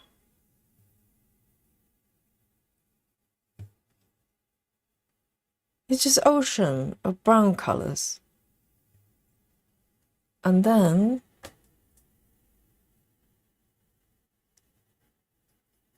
right? And there's one stitch on top. I think so. The chart doesn't match what's on my fabric. I need to fudge a little bit, guys. So we have this one. And then this one, for some reason, is marked on my chart. I think it's this one, no? I'm so confused. Oh dear, let's take a deep breath. River says, I love robbing banks. I always told the tellers, thanks. Yes. I mean, it's gonna be hard work nowadays. You go all the way to rob a bank and they give you like $50. And they go, well, that's all we've got today. Because, maybe come back tomorrow. We might have another 50.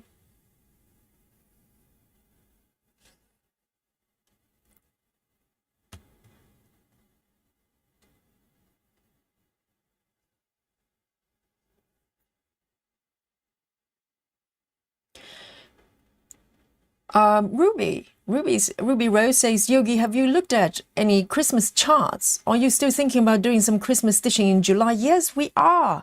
Ruby, I think it's unofficially decided that we are going to do Christmas in July marathon. How's that? Do you like it? I like it.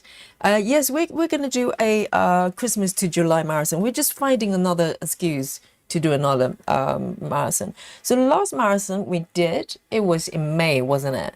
So yes, July will be a really good time to do another one. So we're going to do a Christmas in July. I don't think I'm going to be doing Halloween early. I'm going to do Halloween when like a month before Halloween, but I don't know where I am, guys. I need to find my way. So there are 2 stitches here, okay, and that I have identified. There's another one here, and there's another one here, but for some reason, those 3 stitches, they're looking very suspicious. I don't think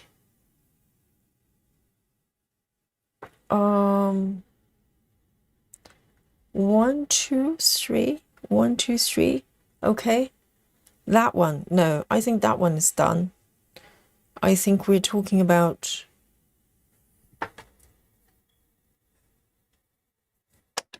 this one down here. Oh dear, I'm having cold sweat. I don't know where I am.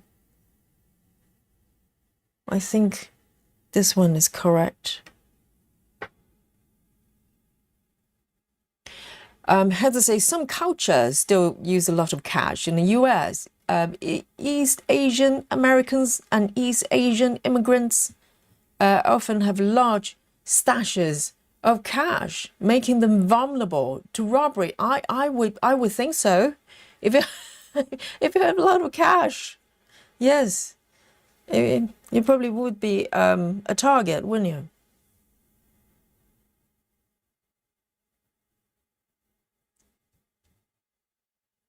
Rachel says if you need large amount of cash, you have to call ahead generally to have a small amount. They have a small amount of cash. So if you're a bank robber, you have to call beforehand and ask them to prepare enough cash so you can rob them. That's hard work. There's a lot of preparation.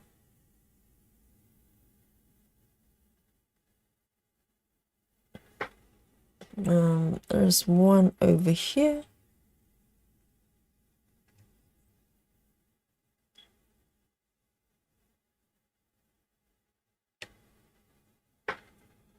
Let me take a sip of my coffee.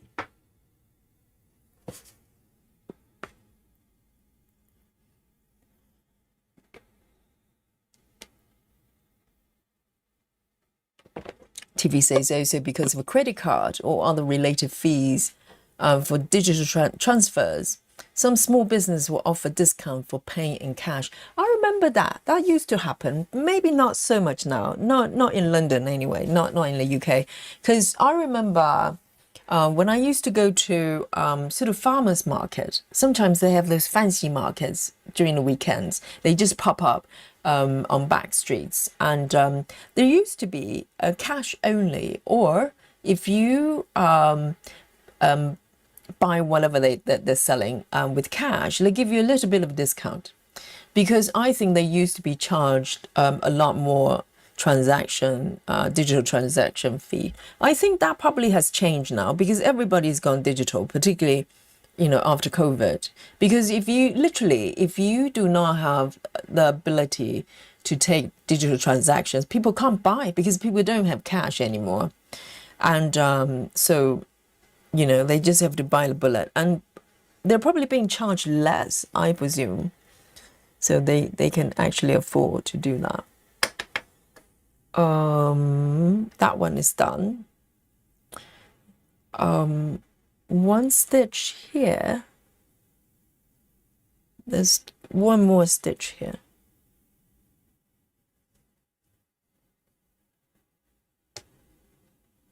I'm hoping for the best that I've got these stitches correctly, because literally they all look the same. They're all brown colors. That one is done.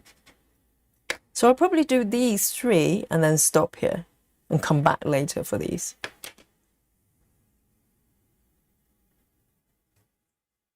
So I don't want to take the thread all the way back to the left.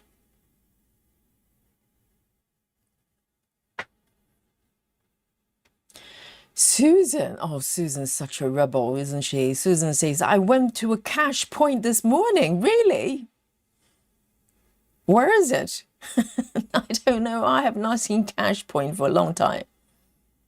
Literally in London, you probably have to, you know, send out a search party to find cash point.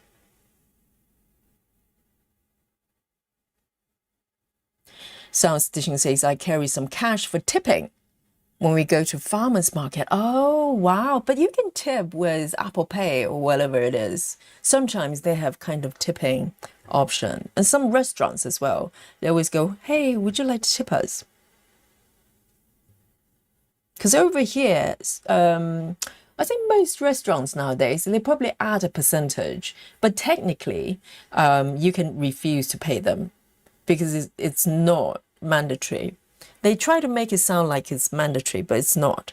And sometimes, you know, if they add 10% or whatever it is on your restaurant bill, you can technically take that portion off and just pay them for the actual food. But most people, you know, they try to be generous. They pay it. But sometimes on top of that, on top of service charges, they ask for tipping as well. Outrageous. It's like, you know, I'm just eating to survive. You want to charge me service charges? You want me to tip you? There you go. Okay, so these are 891. I'm going to put it back.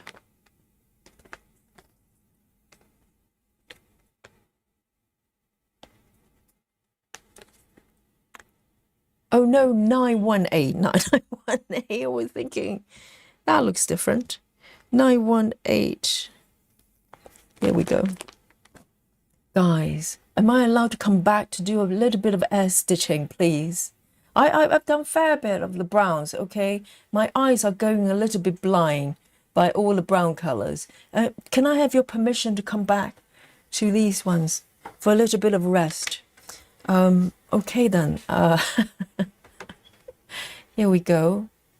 Where's our paper cam? Okay, so I've done a fair bit over here, okay? Do not accuse Yogi for not switching colors. But, and I also did these two ninja stitches, okay? But I'm going to come back, just do a little bit of this one, all right? Let's have a look. Oh, there are quite a few ninja ones. Look at these ones. They're literally just on their own. There are no other stitches. Like this mushroom, this diamonds. Yes. I'm gonna do this one.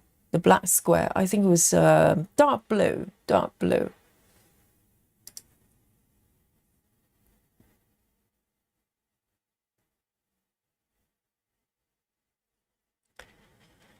Nice 939. 939.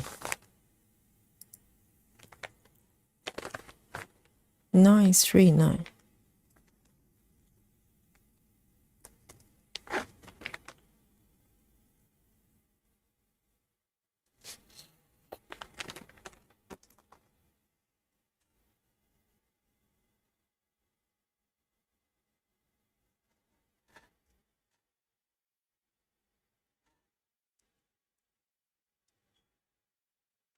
Susan says, poor backward London, no banks, no cash point. I know, this is like banking desert, Susan. You know, Susan's going to be so lost if she gets to London. It's like, oh, how do I buy things? I have no cash. I cannot find cash. I know. So everything is being turned into burger shops. You know, a lot of like fancy burger shops. I don't know how burger shops can be fancy. I will never know. But they're everywhere. And coffee shops. You know, our local Starbucks, because Starbucks literally claim the high street as far as coffee goes for, oh, God knows, maybe a decade. And they're disappearing.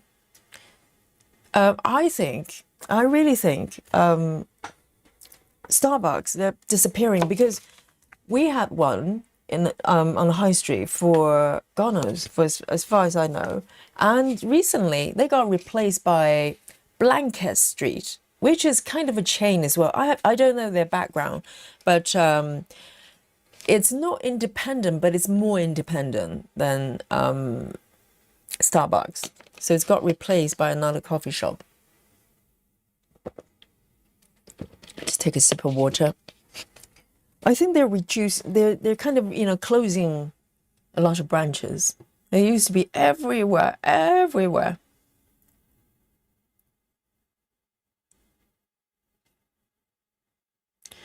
Suzanne says, can't even remember when I got cash last. Me either. I really can't. Because I found some cash in one of my old wallets. Remember, you used to carry wallets and credit cards. Remember those days? And I found some cash, and I think I found 2 tenors, and but they're from different times because some of them, they're new money, they're new versions. They look so weird. They look like plastic. They look like Monopoly money, and one of the 20 pounds was literally not really valid right now anymore. Basically, you can go to the bank and exchange them to newer version, but the new version came out years ago as well. So it probably just proves how long the money has been in the wallet that I have not touched them, because I don't carry wallets anymore or purses. I just have my iPhone, my Apple Watch. I do carry my credit card with me just in case. But that's probably not a good idea because, you can probably lose them. But other than that, I don't ever use the cards. It's really just a backup. But no cash, no cash.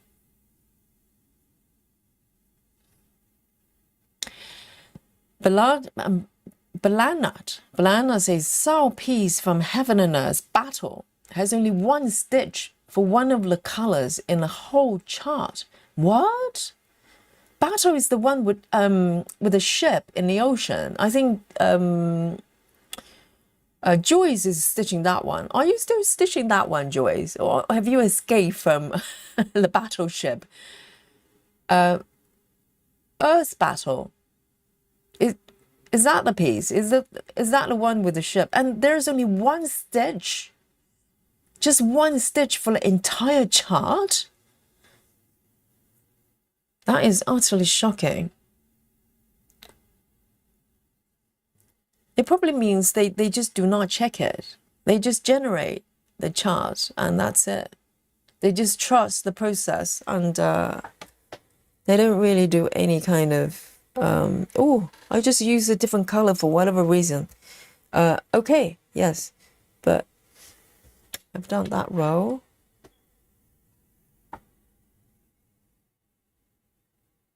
Why does it look different? Have I done this one? No. 2.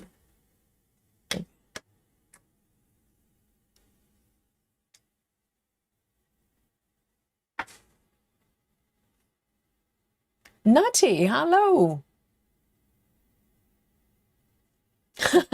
Natty says it's been gone far too long. Please update me on why you're torturing yourself with paper. Natty, have you tried? Come join me. Maybe this is what you need, and to lift your spirit. Join me on the paper venture. I think, having stitched with paper for 4 days now, 4 sessions. Today, I'm actually feeling quite normal in the sense that I'm not thinking about the fact that I'm stitching with paper. You know what I mean? The first few times, I was trying to figure out what pens to use, how I mark it, and now I found a method that kind of works quite well. Today, I feel like I'm just stitching. I'm just stitching. And I'm just marking my chart. That's it. And it's quite nice. It's quite nice. Just normal stitching in a sort of 1982 style with candle lights.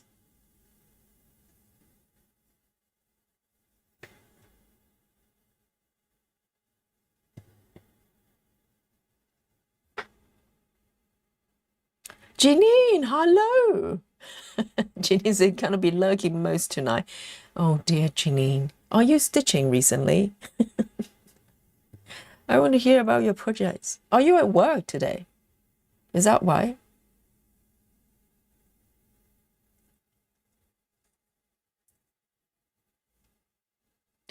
Oh, Baron says, we can't help Yogi's paper cam is too high on your chart. Oh, do you mean like too zoomed out, really? Can you not see it? It's right here on the screen, though. Is it not zoomed out enough? Or are you talking about this mode? You can see it, right? I'm doing this bit here.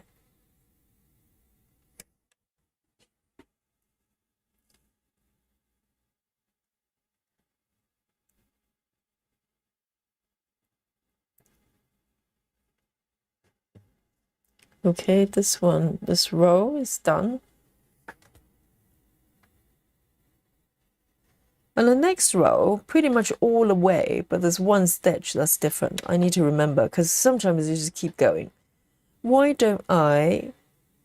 All right, then. Hang on. So this one...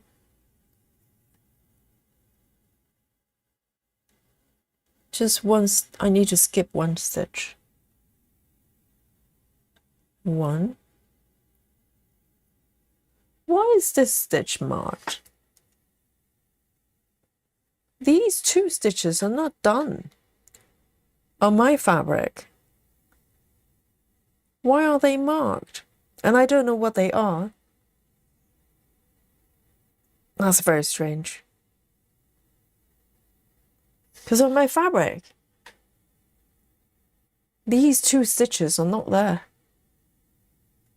So I don't know what they are.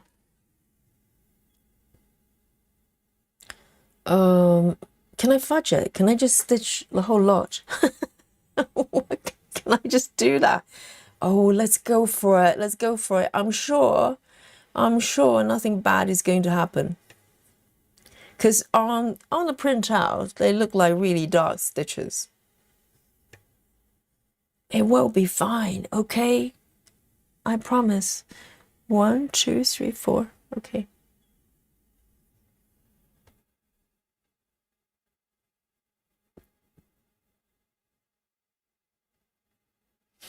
Sarah says, we don't take credit or debit cards in our business. It's cash, check only. Really?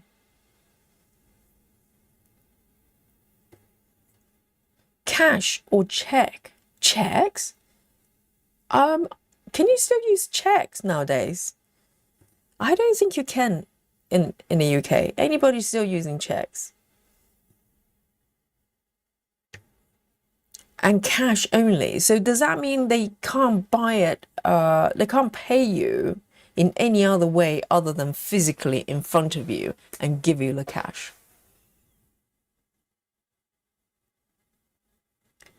Janine says, just order DoorDash and service charge, delivery charge and topping charge. What's topping charge?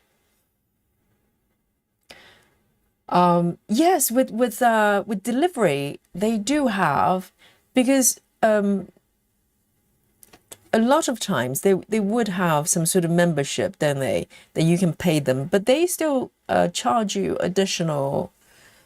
I don't do takeout that frequently. We tend to just cook our own food, but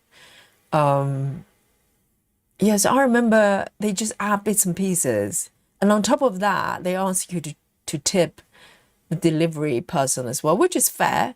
But I'm kind of thinking, well, why don't you pay them properly, so we don't, they don't need to rely on customers tipping them. How about you as a company pay them properly?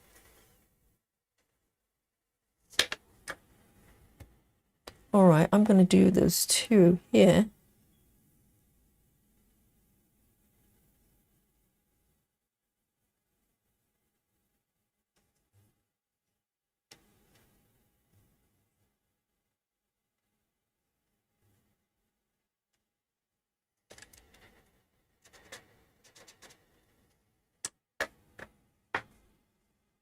Oh, tipping charge. Okay. But I think in America, tipping is mandatory, isn't it? Which it kind of defeats the spirit of the tipping.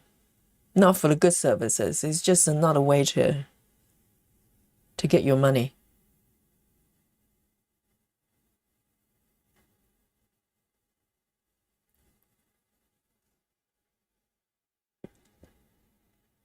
Solar says, what is a cash point? Oh, it's cash point to ATM. Yes. Yes. It's the same thing. It's just that machine on the wall. Well, solar is not so much that there's no banks. I'm sure there are. They're just not like before because, prior to COVID, literally wherever you turn, any high street that you go, you walk on, you can find cash points. You can find at least, 3 banks, just lining there, and now they're all gone. They're all gone. Post office, banks. What else is gone? All the things and cash points, they're mostly gone. I'm sure they're still around, but not like, clearly people don't use them. So they just remove them. Oh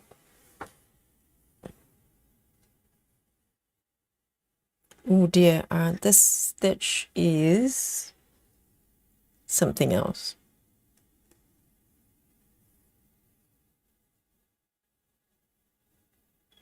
I think a lot of things that used to go to high streets for, they're not there anymore.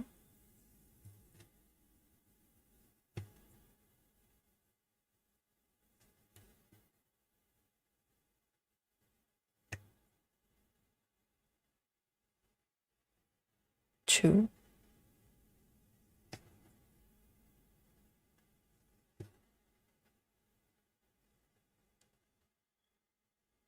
Sound Stitching says it just opened Starbucks around the corner from my house. And the line is crazy. Really? I think people in the UK probably quite fed up with Starbucks. I think they kind of dominate the coffee shops on the high street for many years, but now it's just so saturated. They probably just expand too quickly, well, not quickly, but just too much. And so people started to crave for kind of independent coffee shops. And I think that's what's happening.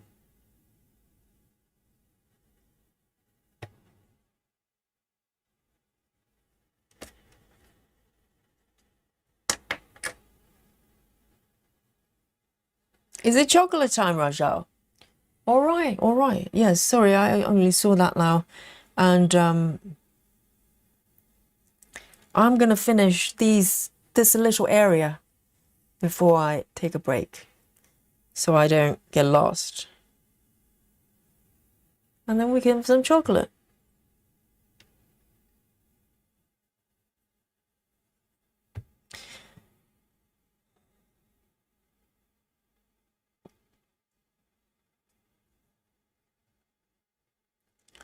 Daria says it's always better to carry cash on you. I went to a grocery shop. They had an outage. No one could use their cards at grocery. Well left. Oh yeah, that has happened. For rarely though, but I remember something like that happened before. It's like those tills. For some reason, the digital transaction part of it just broke. So you can't really buy anything unless you have cash. But that rarely happens.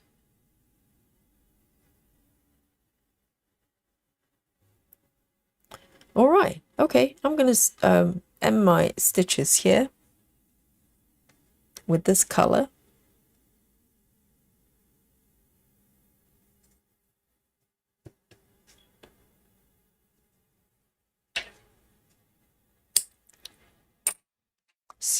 that's looking so much better. Now the background and the squirrels, they kind of join together.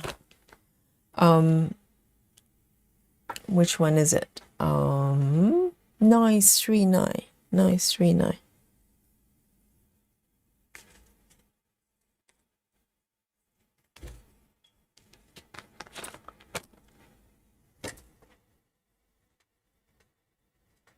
There.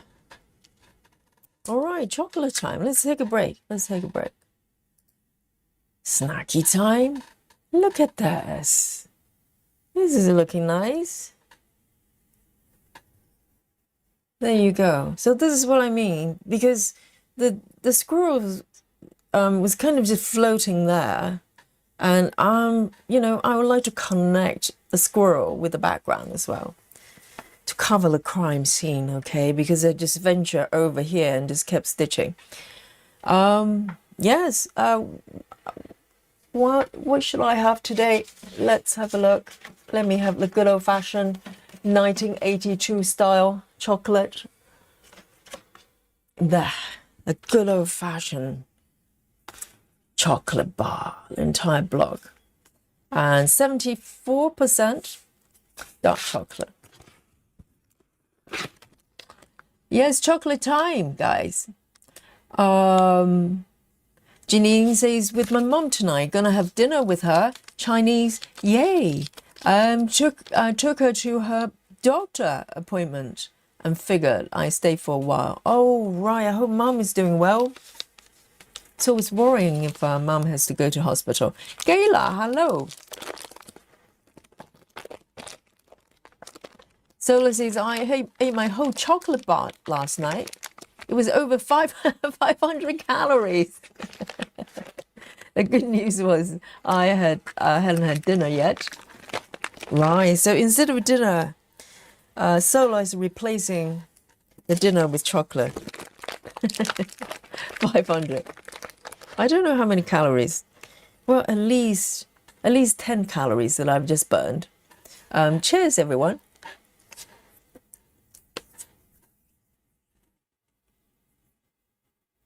Sarah says, I use checks every month. So checks are still being accepted, at least in America. I honestly do not think people are using checks nowadays in the UK. I have not seen that option anywhere. I don't know. I'm not even sure you can get checkbooks. Susan. Oh, Susan says, yes, you can still use checks in the UK. Really? Wow. But in order to use checks, you need to have checkbooks.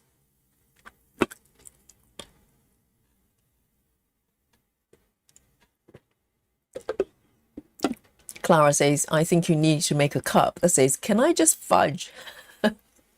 Yes. Or, you know, can I have your permission to fudge? I asked for permission, okay? I'm polite like that. Janine says tipping is voluntary, but most people do it because the servers don't get paid well. But if the service is terrible, very little to no tips. So you can do it without tipping. But you know, I've only been to America once. I went to New York, and I remember there was an incident. We went to a cafe restaurant, like a pizza place actually, and the waitress and one of the customers got into a kind of a fight. Really, it was more than just disagreement. It was literally a fight. A guy was thrown out of the door because he refused to tip. So I thought, oh my goodness, you know, they're really mean to you. If you don't tip them, it's not an option. Jojo says it's not mandatory in America to tip, but it's expected. But that's pretty much the same, isn't it? You know, they probably won't arrest you if you don't pay it, but you kind of have to do it. Otherwise, you know, do not come back to our restaurant.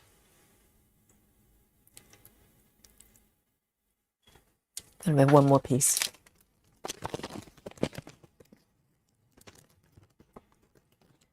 Nido says it's not mandatory in the US. It's something additional you give for good service. It's up to the discretion of the customer. If I get bad service, I leave them very little or nothing. But the thing is, do they not give you like a fixed percentage, like 12% or something like that, really high? And it's kind of just there that you have to pay. I think most people probably pay, right? Just for a peaceful life.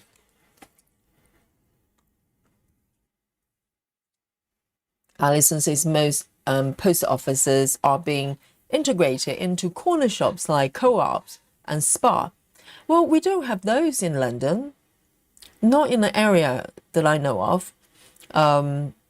Co-ops, is it a supermarket? And spa, I think spa is like a chain corner shop, isn't it? We have one that's 24 hours, very similar to spa, but I can't remember the name. It's called Fresh something. But when you walk in, nothing's fresh in there. It's just a very small corner shop in the UK is like grocery shop, you know, independent shops most of the time. Some chains, but there are a lot of them open 24 hours. Not many shops, grocery shops over here open for long hours, but some of them they do 24 hours. So, but they mostly do tin foods, some bread, milk. You can't really buy fresh vegetables in there or anything like that. And they're more pricey as well. Alison says, still a lot of cash machines in Scotland too. Oh. I think it's probably, you know, the city area is probably a little bit different. I don't know why that is.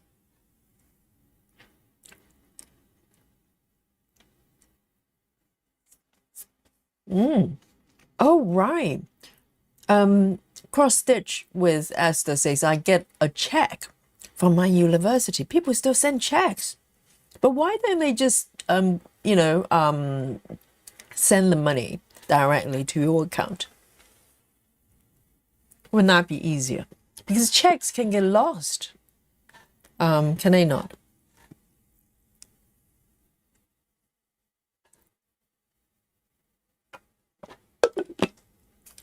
Tracy says, I pay rent with a check.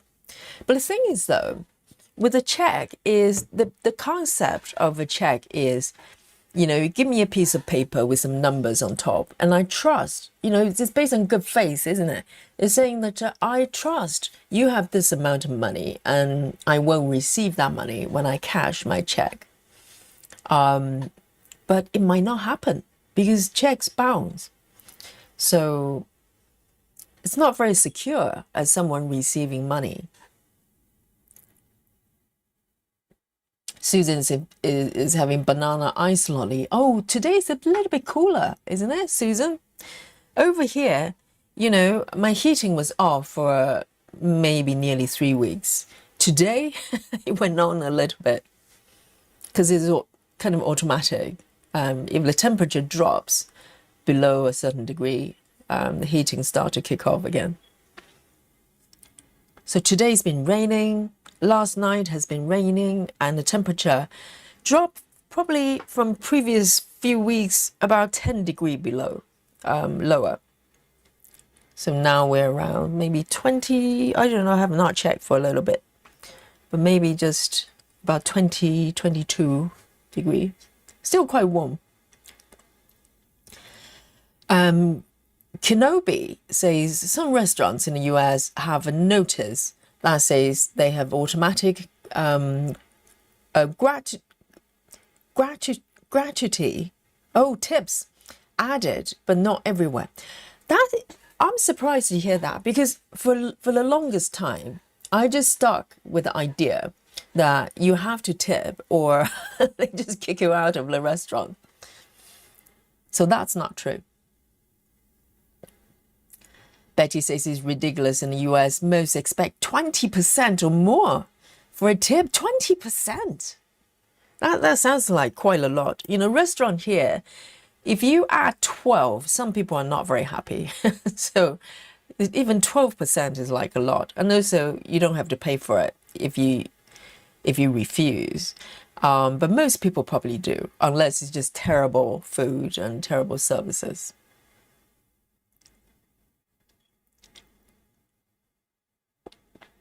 All right, let me just have one more piece of chocolate and I will be back stitching with my paper, my paper chart.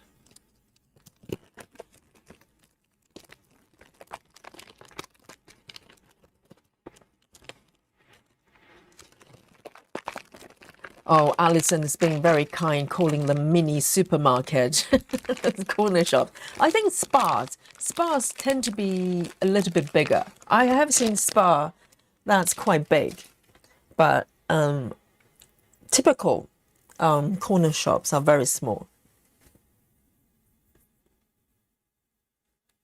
All right, now let me come back. Let me have a look. Let me review my paper cam situation. All right, so I did a little bit. These ones are definitely ninja. Can you see these? And this one as well.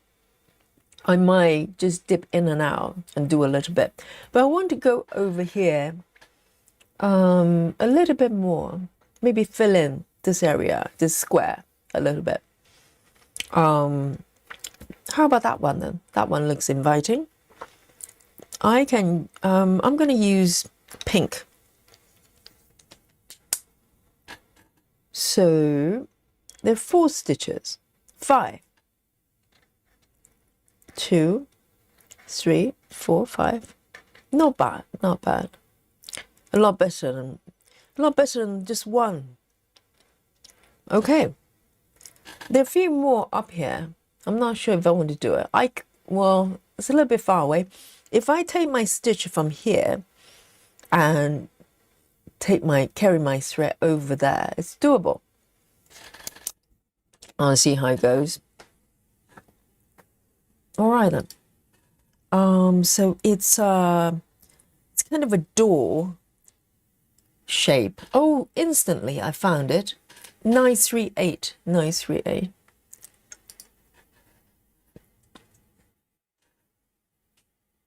Nice 3H.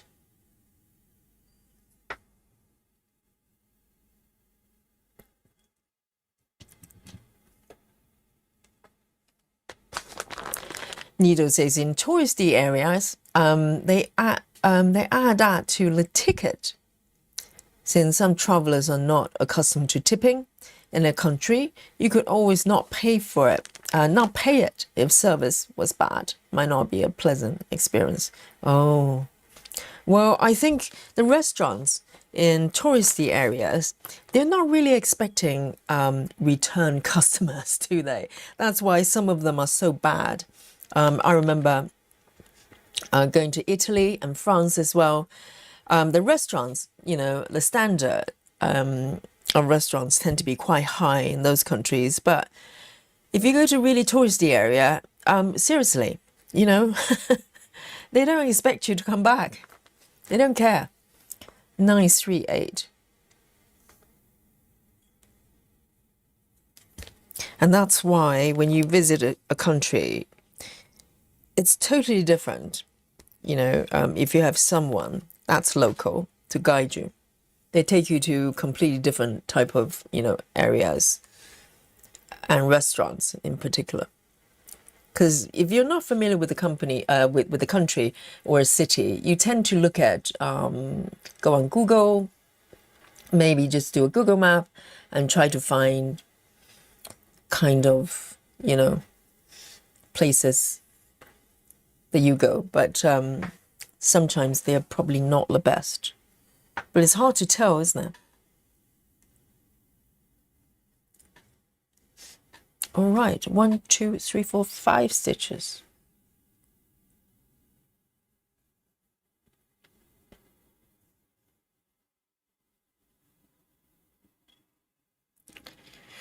Betty Hankins says, in America, a bounce check can be a daily 100 or more in some instances, even more others bouncing at the same time. Oh, do you mean penalty if you bounce the check? But what if I gave you a check of £1 million and you to buy a house from you, and they penalize me for £100 for bouncing the check? I don't mind that much.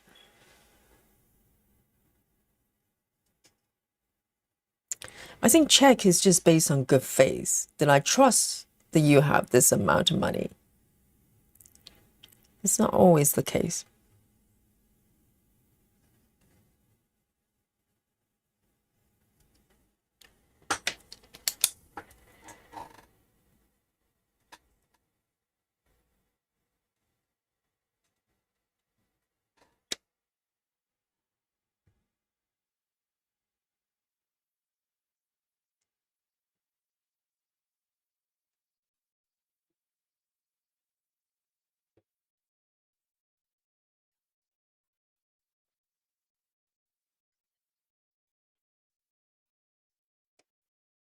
And then 2 more.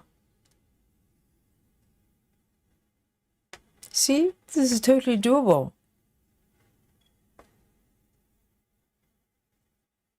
It feels a little bit like working with Pattern Keeper, to be honest with you, because I do pre-selection. And even though, the selection is not automatic, but the workflow is not that dissimilar. Because I do a pre-selection, and once I've done all the stitches I want to stitch, I go back and mark it. That's what you do for with Pattern Keeper. All right.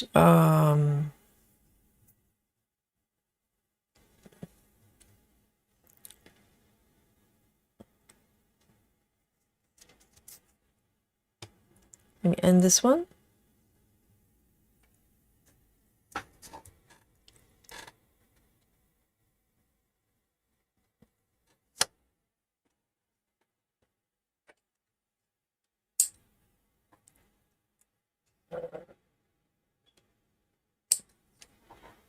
There. Which one is this? 938. 938.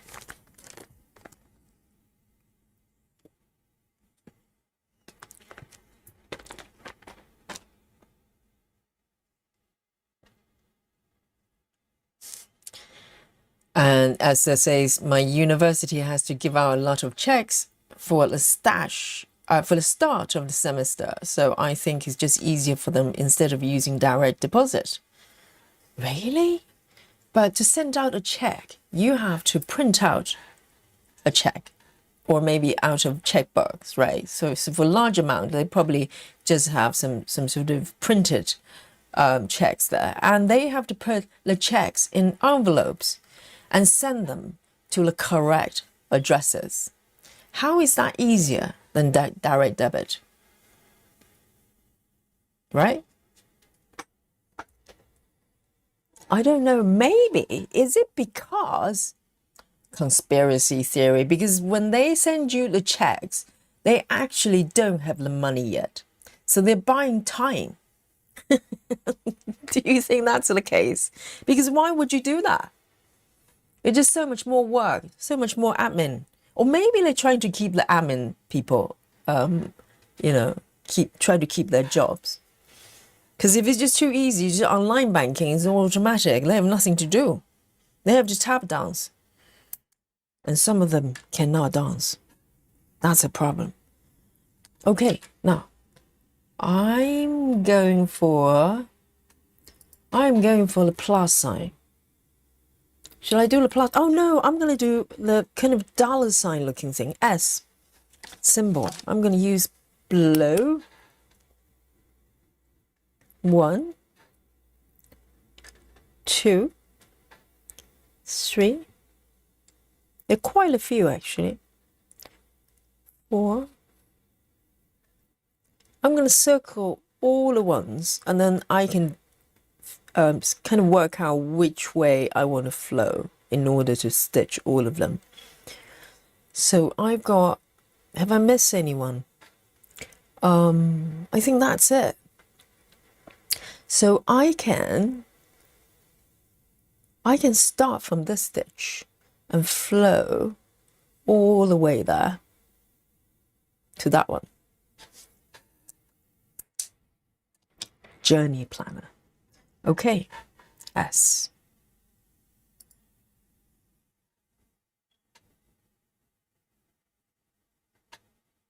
Where are you? There you go. A14. A14. See?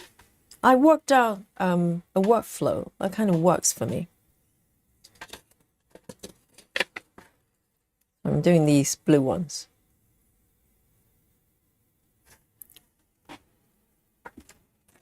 A14.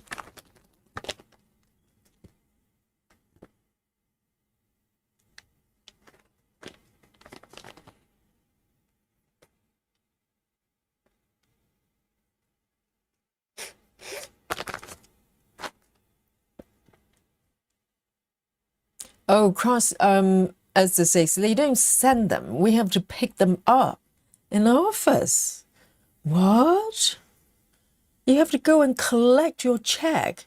That's definitely 1982 activity, isn't it? You go to an office and they go, here's your check, ma'am. Do not lose it, okay? If you lose it, no pay for you.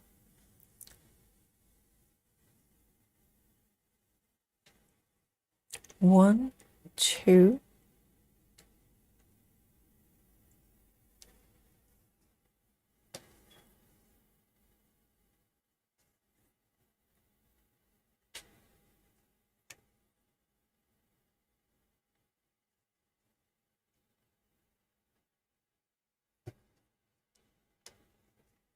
And that one.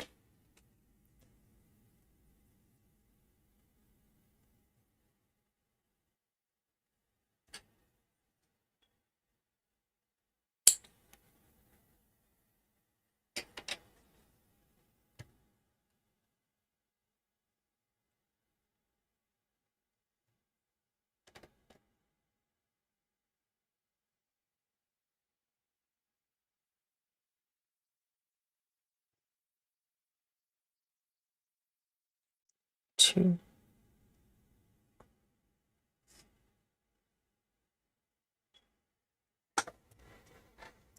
One, two.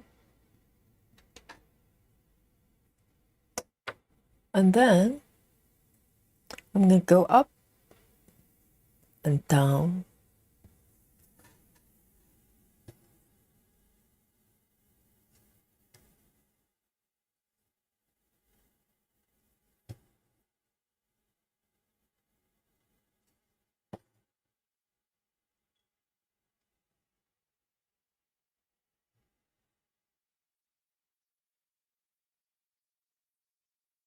And that one.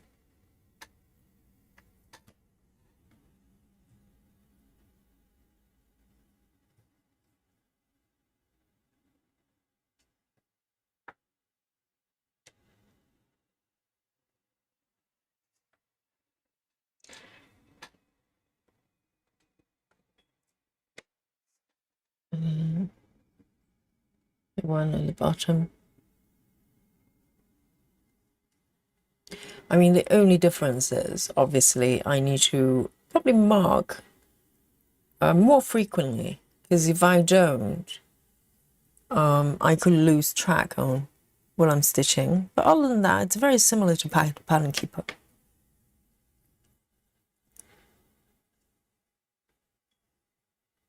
Because Pattern Keeper, you can technically just, highlight, pre-select 2 stitches at a time, right?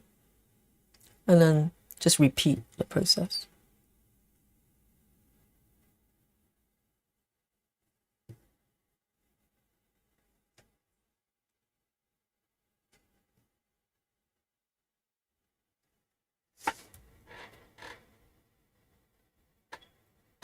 That one, 2 more.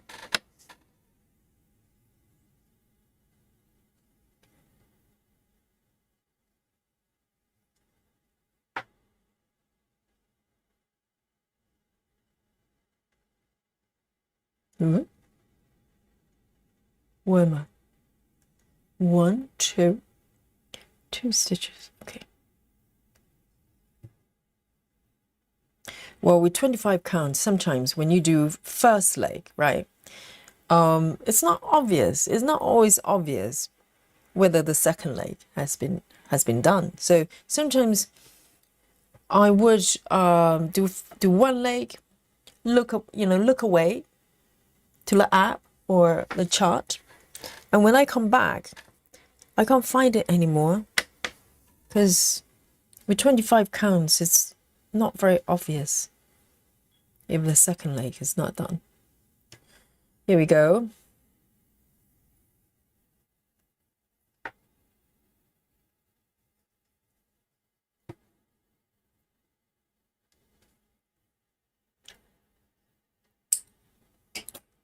Eight, 1, 4. 8, 1, 4 going back.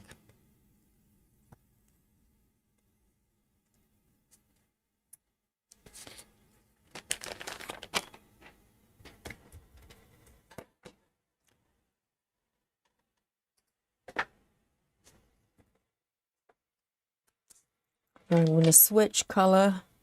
I'm going to do a yellow. So I'm going to do the plus sign here. It should be quite easy because pretty much everything within this block, no, I need to pre-select them because,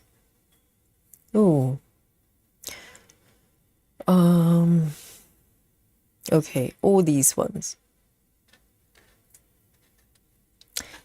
I think the yellow is too faint.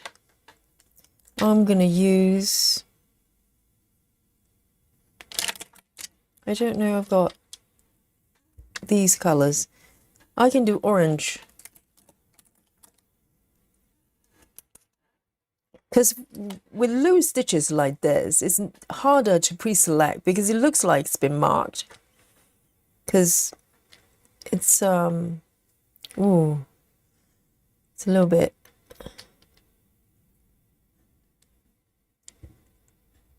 Two.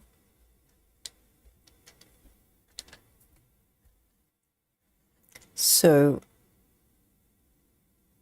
I can, because the stitches are flowing this way, so I can start from here instead and then flow my stitches up here.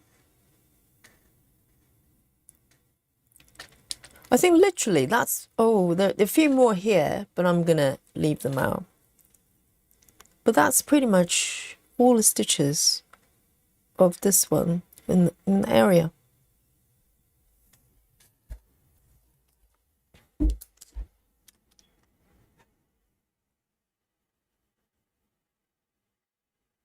Betty says it's spooky, everybody's quiet. I know.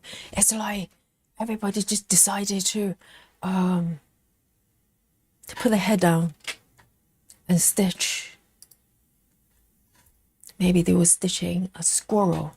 I don't know.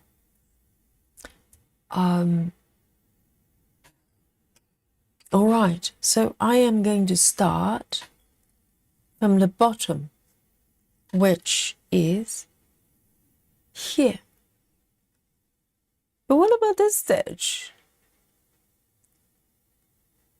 Hang on. They don't match. That stitch has been done on my fabric. This one.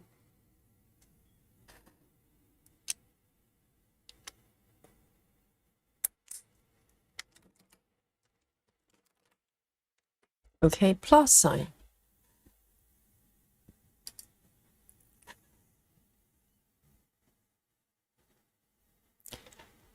Plus sign. 918, 918.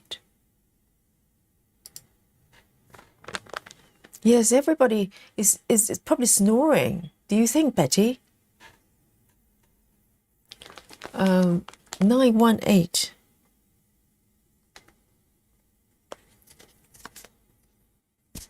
But Betty's not snoring. Betty's wide awake. 918.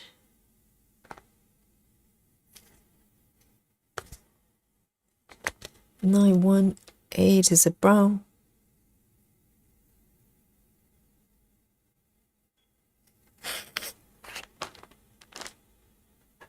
It's sleep time, you see. I'm stitching sleep time, so everybody's asleep.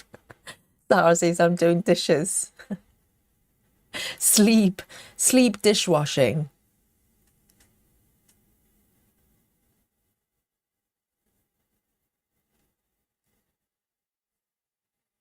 I remember watching this documentary. You know, some people, they take kind of a form of painkiller and they get addicted to it.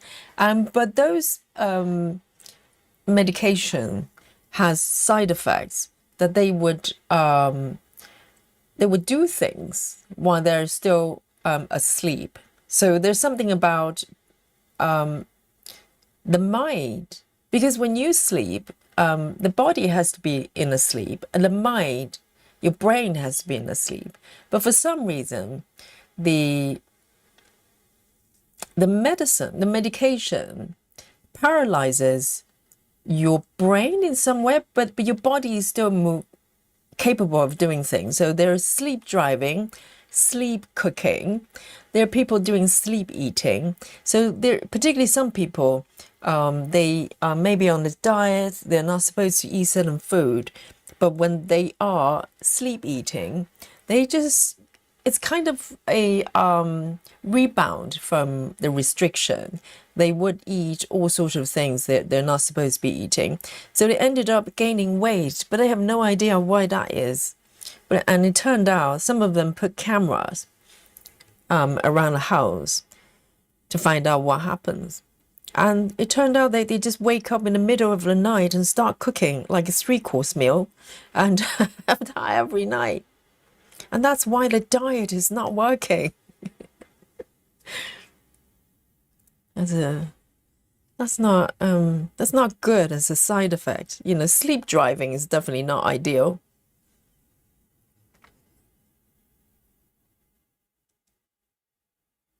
Chivers says, I'm driving. Oh, do not drive and text. Safety first. Lynn says, Yogi, any news of Lily? No, I have not seen Lily. It's probably going to be maybe 5-6 days now.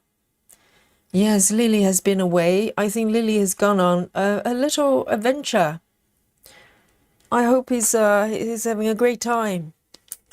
And he's going to come back safely. Not to injure himself or anything. Because, you know, if you look at him, he's got a lot of scratches. He probably just engage in fights and stuff regularly with other cats. I mean, Lily's a tough cookie, you know. And the weather is turning a little bit cooler, so hopefully he's going to come back for a little rest.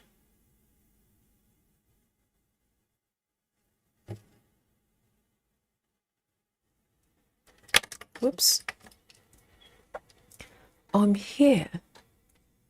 That one. Done. Where should I go? Let me go up.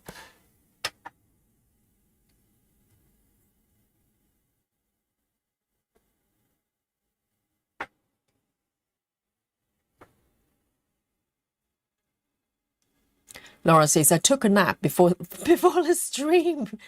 Yet still snoring during the stream, Laura.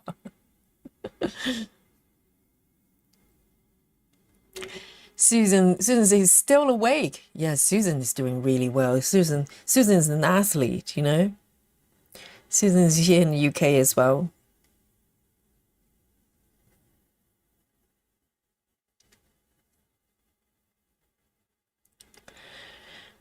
And Ruth saying hello. Ruth says, I just joined you. 7:40 a.m. here, yes, because Ruth is in Australia.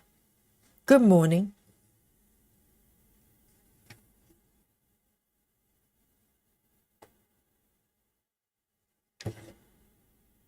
So Ruth has no excuses, you know. No snoring for you, Ruth. You've just woken up.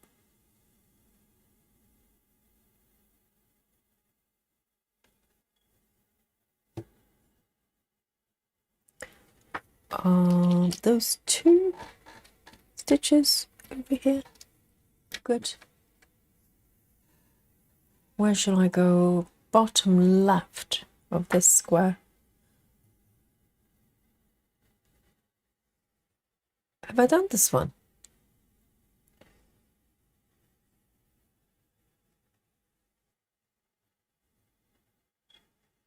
Where am I?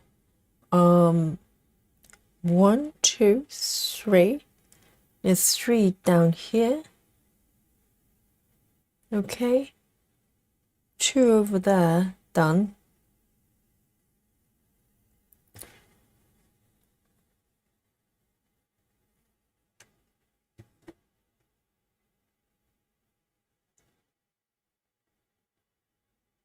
I think we can do this one.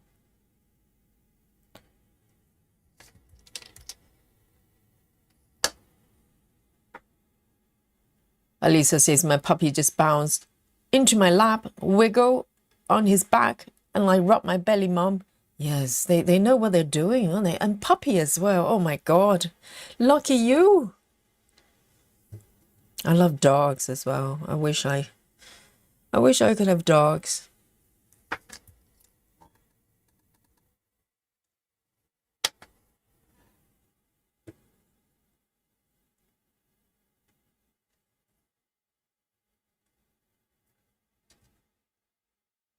And Natty's doing crochet. Oh, wow.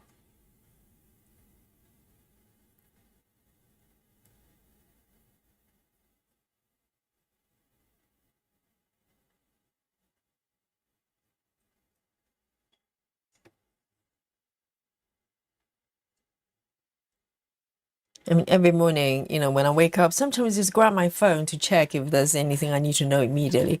But I always end up just watching those YouTube shorts.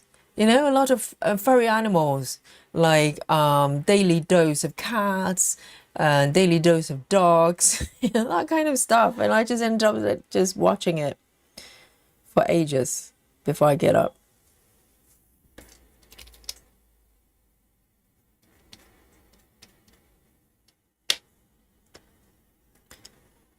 I am doing this one.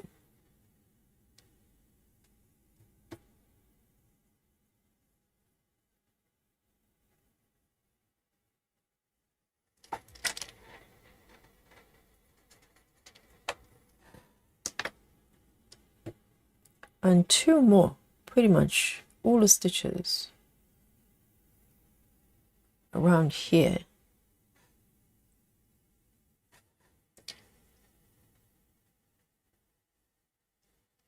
Yeah.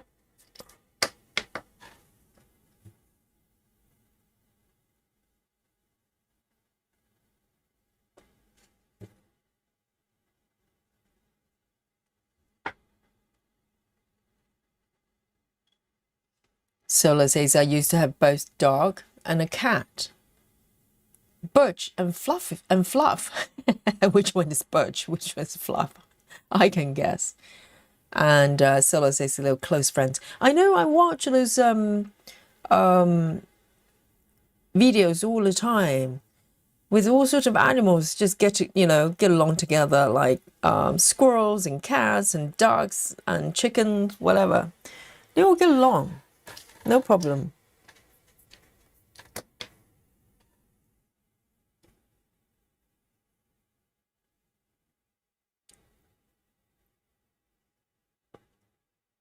And there are 4 more here.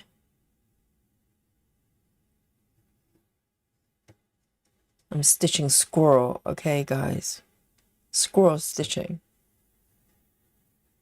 Well, the reason I don't have dogs, because dogs are just more, they're more dependent, you know, with kind of, I don't know. I suppose I'll probably do okay if I had dogs, but I just somehow feeling the cats are a lot more independent, low maintenance ish. They kind of just, you know, have their own lives, and you're just a companion. Whereas dogs is like having kids, isn't it? You literally have to like babysit them.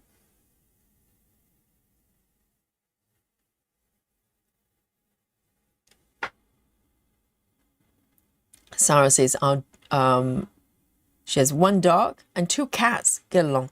Yes, I know they can, particularly if they've been getting along.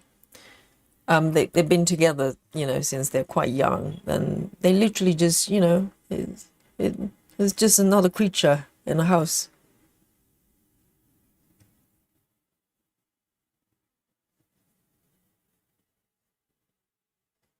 And the thing is, I just noticed my local squirrels, I have a squirrel friends. They come in every day for nuts. And for a while, I haven't really worried about them with Dolly, with the cats, because I have not seen any sort of incidents of them being aggressive to each other. And I just noticed how blasé those those squirrels are with cats, with Dolly. The other day I just spotted them literally side by side, not a care in the world. Dolly was on the fence, watching the world, and the squirrels want to come in to have some nuts, and literally they just pass each other, and they don't care, they don't mind, no problem there. I've got a few more stitches of this color at the bottom. I'm going to just do it because I've done all these ones, and I've got, because these ones I haven't done, I was going to do, and then a few loose ones over here.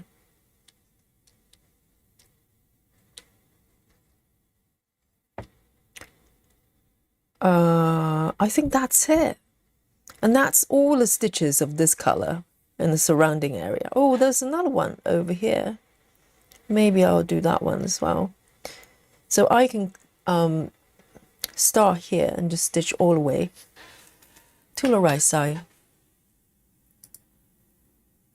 No problem. Nido says, Yogi, what's the name of your pet squirrel? I have not given them names, okay? There's one, I call him Boss Squirrel. Not an official name, okay? But that one is definitely the boss, because I think he's a boy, okay? And if I misgendered him, I'm so sorry, okay? Boss Squirrel. He's the boss because he literally is. He's guarding the window. I open a window, pull a nut outside the window, just by the window. And he's the gatekeeper. He decides who can come in and share his nuts, and some can't, because he will get slightly aggressive to other squirrels. There's a whole army there, okay? But the boss squirrel, he's the gatekeeper, and he's the one that he's so clever, seriously. First of all, he's so sweet to me, and he's fearless. And he was the first one that came to me and approached me, and and basically take nuts off my hands, because some of them wouldn't do that. Some of them, they're a little bit more shy. And so we became really good friends, and it's been, maybe over 2 years now. And but visually, all the squirrels, other than some size differences, they look so similar. Because it's not like cats. Cats have different colors, different patterns, you can tell them apart. All the squirrels in my area, they're all gray squirrels. I posted videos before on the Facebook group. All of them literally look very identical, really, other than some of them have some, scars or maybe bowl patches, some of them, and that I can recognize them. But those bowl patches, sometimes they're temporary. So I have trouble telling them apart. So I can't really name them really meaningfully. The only way I can tell the difference between my boss squirrel versus the others, I do a test. If I see the squirrel coming, I can probably tell just by the way they approach me. Some of them a bit more shy, whereas my boss squirrel, he would just barge in, he would knock on my window. He would, just jump around the door. So I know, that I open a window for him and bring him nuts. But I have a test, just to check that was actually him. My boss squirrel knows how to open Tupperware. Literally. I taught him how to do it. So I've got a large Tupperware, plastic Tupperware, and I put all the nuts in there. And because the lid is kind of clipped on 4 sides, and it's quite tight actually, but I have trained him to open the Tupperware for me. So if if he comes in and start trying to pry the lid open, I know it's him. It's definitely him. So it's my little test to figure out who is who. So I can tell them apart by the behavior, but visually, literally, they look identical. Seriously. Why can't they be like cats? Some white ones, some, ginger ones. It'll be so much easier. And size-wise, some are really tiny, some are baby squirrels, but majority of them, they look very, very similar in size as well. So it's very hard to tell them apart.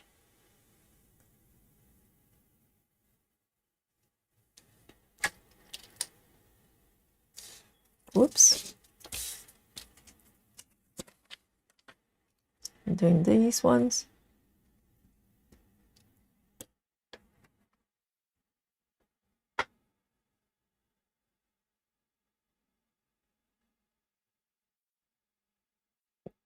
Chib is starting a new project.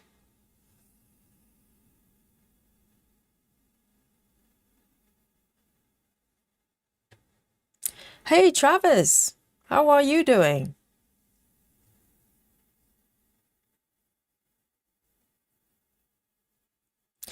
Travis says, how goes the paper venture, Yogi? Yes, Travis, I was just saying earlier on, it's starting to feel normal. You know what I mean? Because I kind of forget that I'm stitching with paper chart. I'm just stitching, and it's quite nice. It's quite nice. It probably means I've ironed out sort of the workflow. So now I'm just stitching really, and I think it's going, pretty good. And in your absence, Travis, I probably did about 2,000 so far. So I've got about another 3,000 before the end of the stream. I can do it.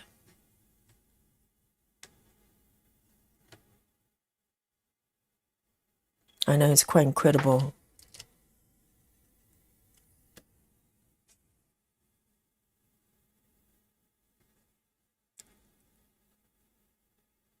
Oh, Travis is reporting from work club for a few more hours. Oh, we keep you company. And Travis has been streaming recently as well. Are you enjoying it, Travis? Are you liking it? 1, 2, 3, that one. And this one.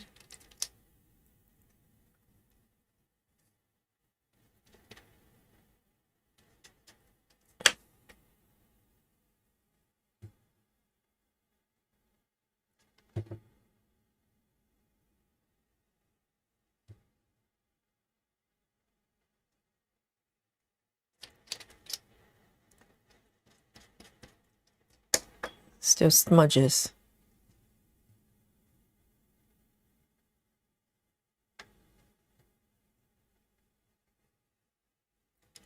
And 2 more stitches.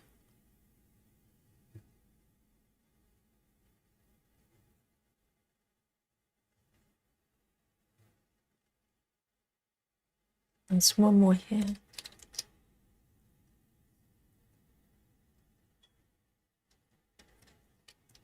There.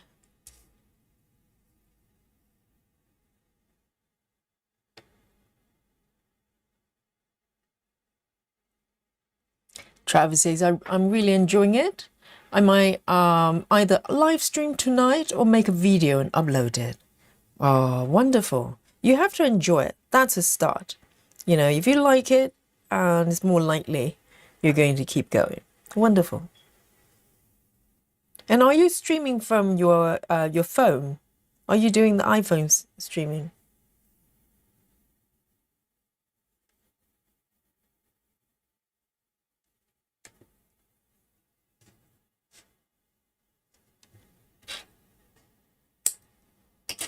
Okay. 918 done. See, it goes from quite a light brown and going into a more burgundy area here. It's very exciting, you know, not quite to the little head. Let me have a little look of the markup here. So I'm at, if you look at the upper right, on the tree, there's a squirrel. That's where I am.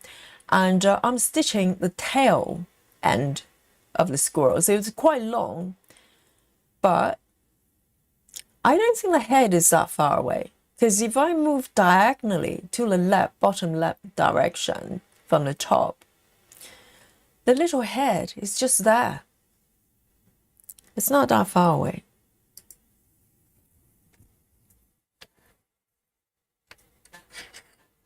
I'm going to get to the squirrel head zone very soon. And look at this chart here. I'm going to pick my pink now. This one's looking inviting. Yes, other than this one, majority of the stitches here are the same symbol. Let me see, where shall I go? I can go over there, I can go that way. Quite a few over here. I mean, the pre-selection does take one more step, but it's not that bad. It only takes a few less than a minute, you know. But then you have a route that you can follow. So with this one, I think what I'm going to do, I think, because there are quite a few stitches of this color, I might ignore these ones first. I'm going to start with these ones and then float downwards. I think that's what I'm going to do.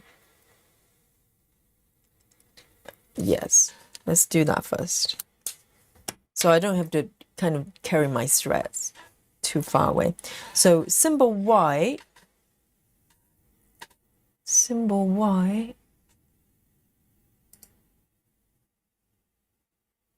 where are you?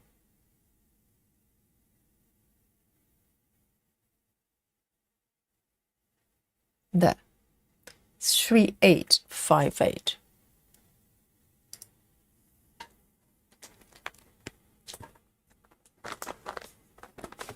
Nido says, does that look like boss squirrel?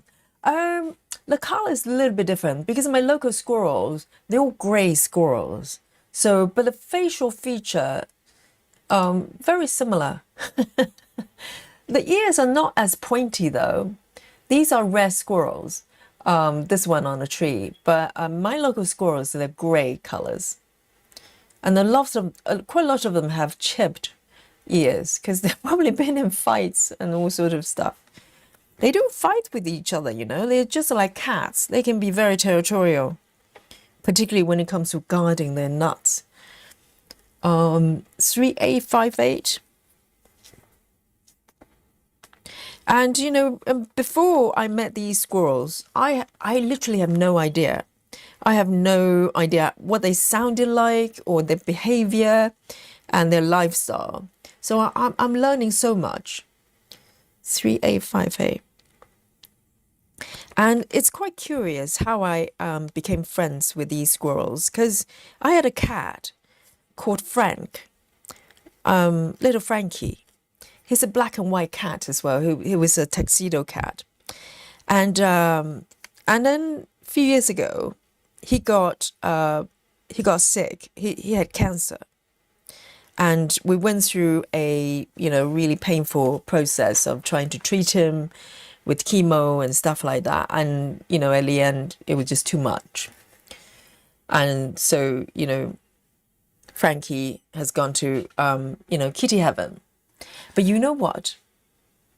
Prior to Frankie's passing, I've been living in this property for a few years now. And I had never even come across a single squirrel. I had no knowledge of them, never thought about them. Occasionally, if you go to a park in London, you see squirrels. That's about it. I have never come close interaction, any interaction with squirrels. They're just not part of my world. And you know what happened? The day before Frankie passed, so he was with the vet for chemo. It was a gamble, okay, because chemo for animals is still quite experimental. But we thought, it's a gamble. And we tried it. Didn't work out, but we did our best. And Frankie fought really hard, but eventually that was just too much.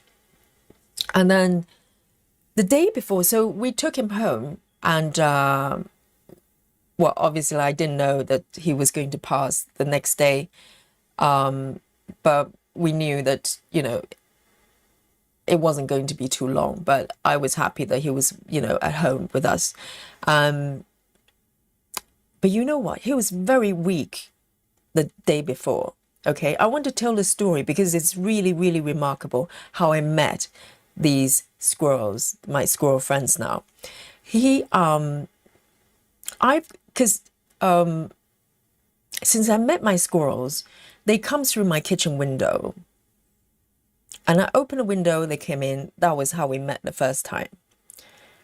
And the day before Frankie died, he was quite weak. He could walk a little bit. He couldn't eat anymore, but he was very weak.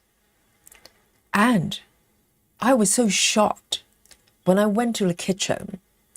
I saw Frankie sitting on the window area. There's kind of a platform there, windowsill.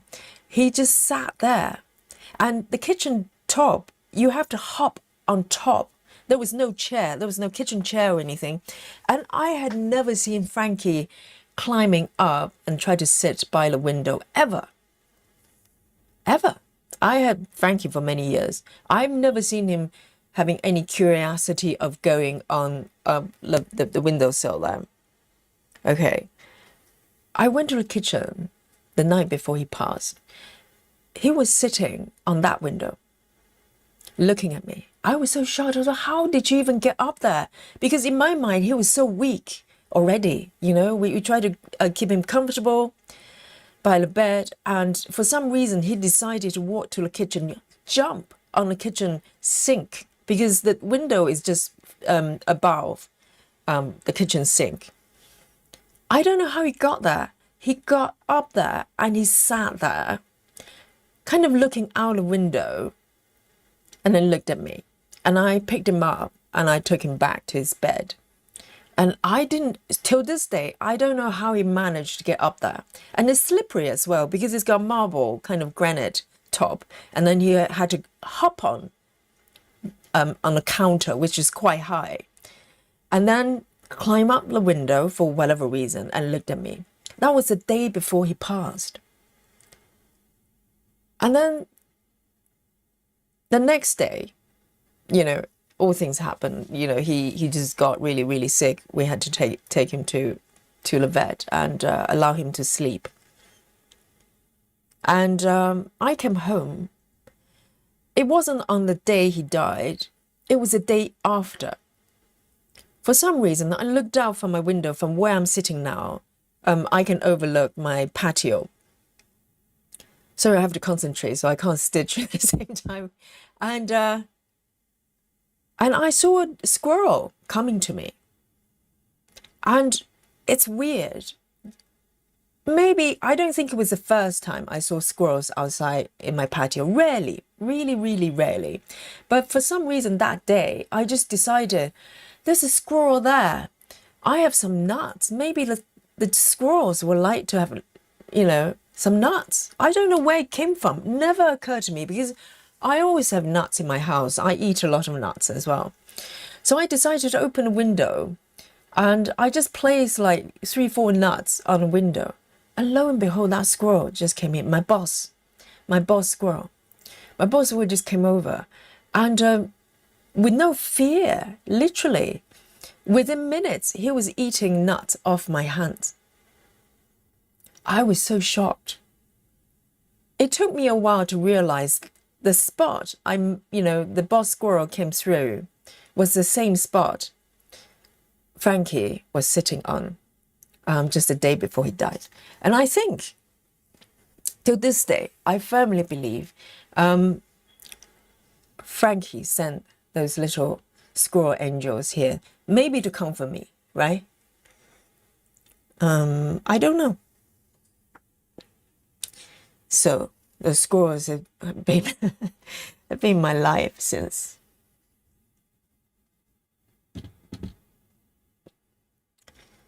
So nothing is accidental in this universe, I don't think.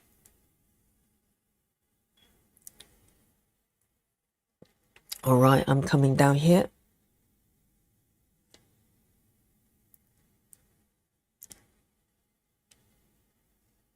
You know, sometimes they have, when they leave the world, they have their own ways to try to come back and comfort you.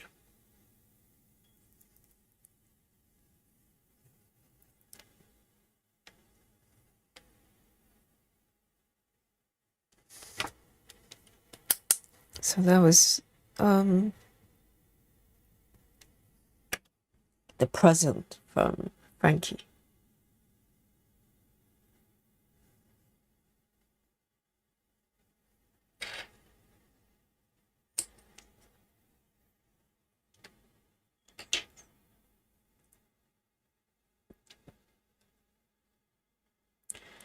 Jackie James says, I have red squirrels where I live.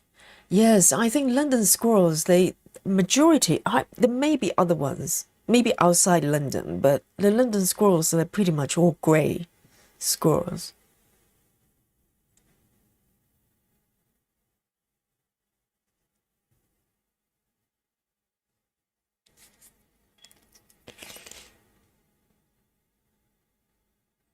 Busy Mom says, I stitched this piece, but quick stitch. I got to the dog's eye the other day. Yes, I remember seeing you posting that piece. Yes, it's beautiful. And Busy Mom was my inspiration for getting this piece as well.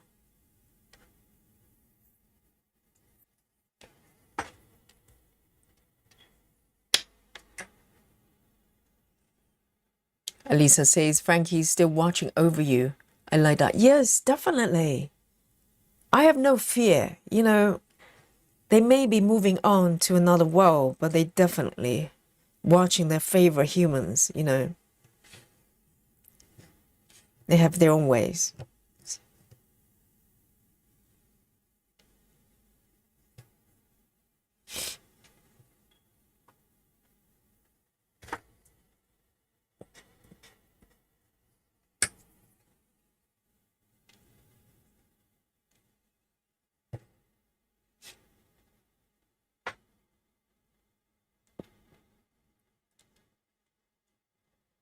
Jojo says it's a very special story. Frankie wants to be sure you wouldn't be alone. I know. Yes, that's what I believe. And I hope he's so happy now.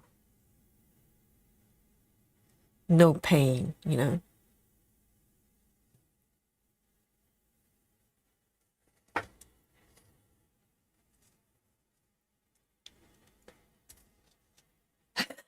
Jackie Turner says, Yogi, would you move the paper into the view of the camera, please? Okay, Jackie, I'm not cheating, okay? I'm not cheating, I know. You know, we have the same problem with Saga, with the app sometimes. Sometimes the screen is frozen and the chat is like going, hey, stop hiding. Stop hiding the screen.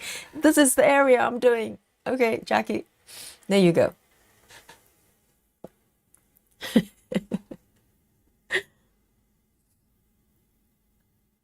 Travis says, we have white squirrels here in Ontario. Oh, I've never seen white ones. Yes, I've only seen them on YouTube videos. They're so cute.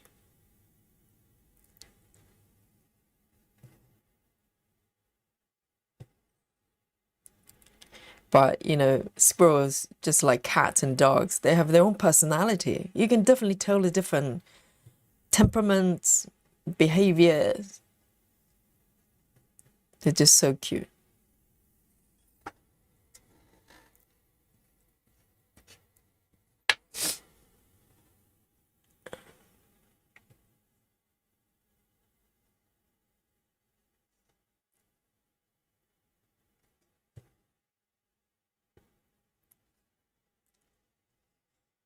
Three. Is it that one as well? Where am I? I have no idea where I am. I think I'm here. Okay.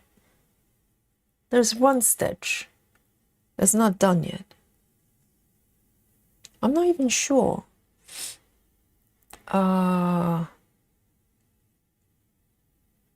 Is that one? Three stitches here. Where am I exactly?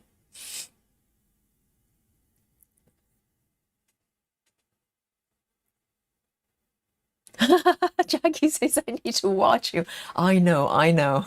It's teamwork. Because in the moment I'm a little bit lost. Where am I? Let me just count from the right side here, okay? So I've got one here. Ah, hang on. Okay, fine. 1, 2, and then up. I've done that one. So there's supposed to be, why am I so lost? 2 over here, not done yet. And those stitches above, they should be all filled in. Okay, so these ones are all from the same symbols. I just got totally lost.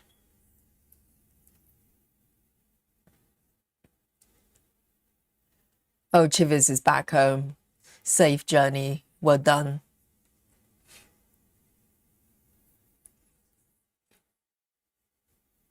Susan says, I've seen black squirrels at the Grand Canyon. Yes, I've never seen black ones. I haven't even seen red ones. I think those red ones got really pointy ears. They're so cute. I mean, gray squirrels are so cute as well.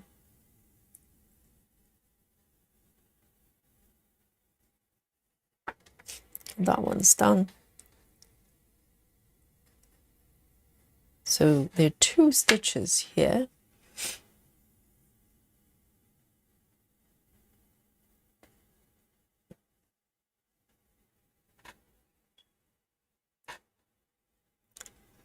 Where am I exactly? I'm genuinely lost. I think all these ones are the same colors. And then there's 1 stitch here, 2 stitches. Okay, I'm good. I found it.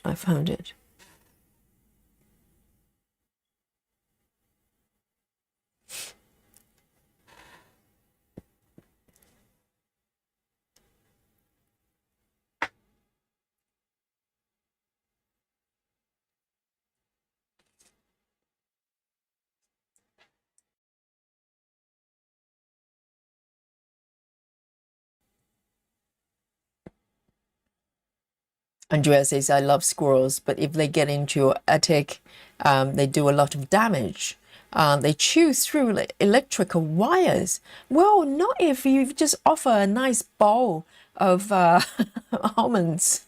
Love nuts. I think they much prefer eating nuts than chewing your wires. I think that would, be a nice way to kind of redirect them to do other things. Just a nice bowl of nuts.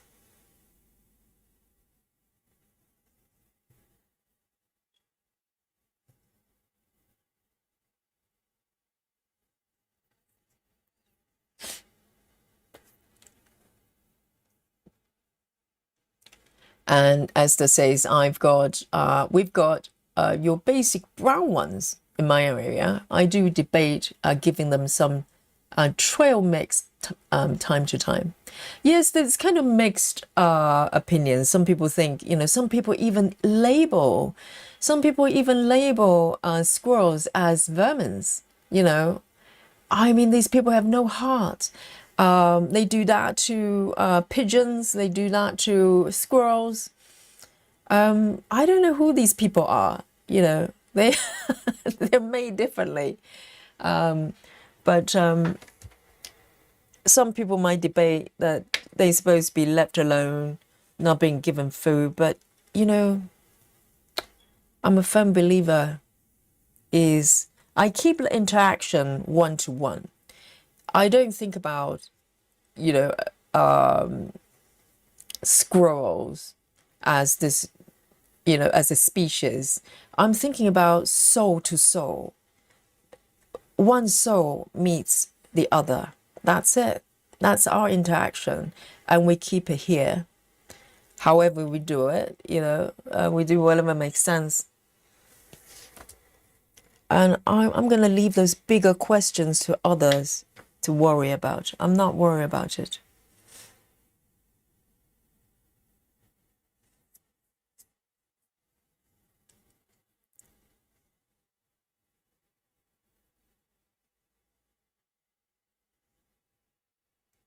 Okay, so I am going to go and do these two little ones at the bottom and then move to the left. There are quite a few of them.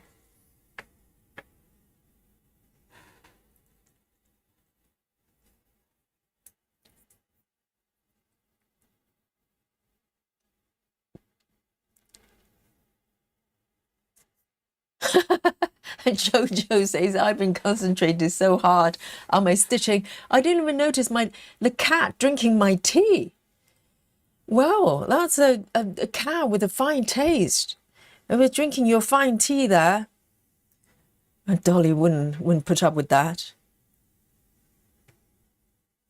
Dolly's very, very picky.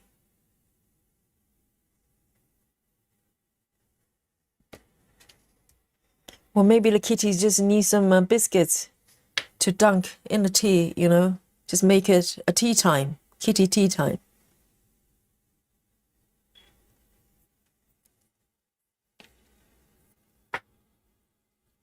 Lisa says squirrels here are mean, always throwing nuts at you. When you're innocently trying to walk into the building. What? The squirrels in Alyssa's area, they're throwing nuts at people.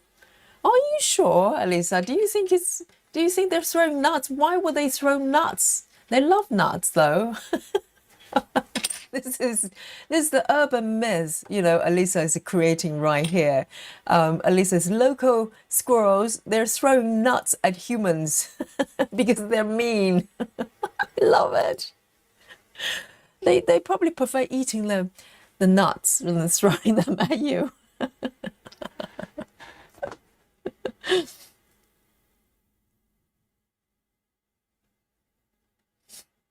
That's hilarious.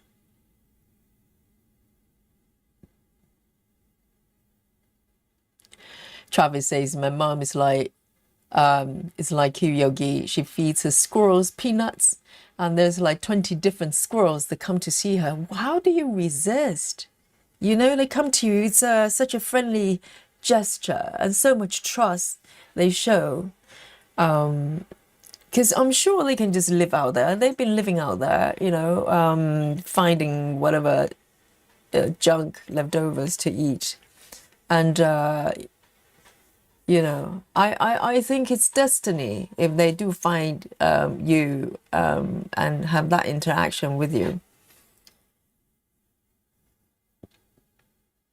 And for me, that's precious.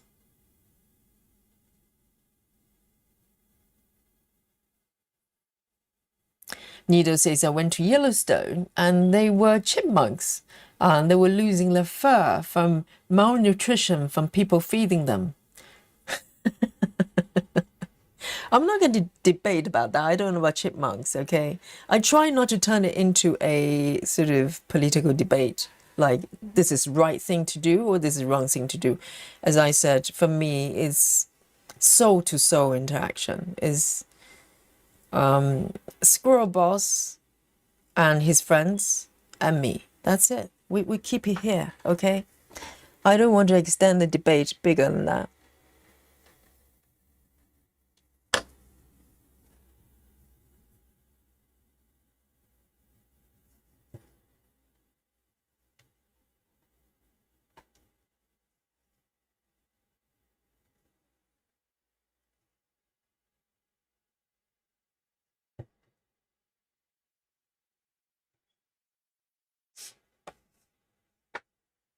Okay, one over here. I actually marked these stitches before I even did it. That's very naughty. I kind of starting to get a little bit sloppy. I'm getting a bit comfortable, you know. Ooh, and I'm falling off the screen. Let me show you what's happening here. I'm not trying to hide it, okay? I'm just doing these ones at the bottom. And there are quite a few here. And I'm just getting a little bit comfy here. So I'm just, you know, not even doing the pre-selection. I'm just marking as I go, which is a little bit naughty. I think that one, have I done that one? I'm not even sure. Let me just do it properly. Okay, let me just do these ones.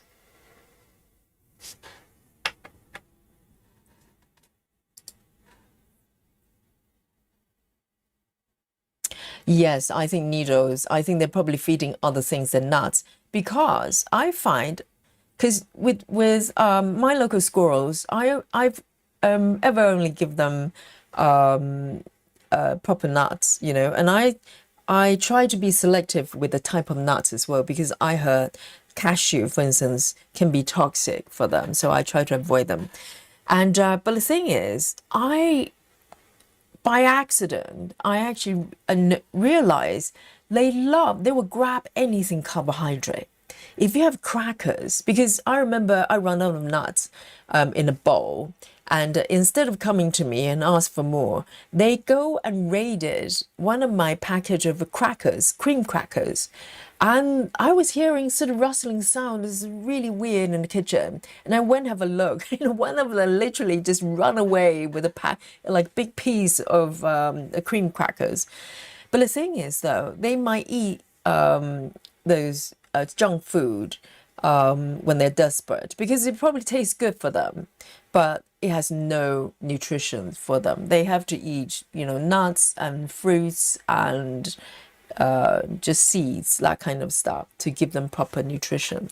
So in a touristy area, people probably just throw some bread, throw some crackers, whatever, you know, or maybe even nuts. If it's heavily seasoned, like salted nuts, don't give them, you know, don't give them those nuts, because it's full of sodium, it's full of chemicals. So I only give them unroasted nuts, and just make sure that this most, you know, it's got maximum sort of nutrient.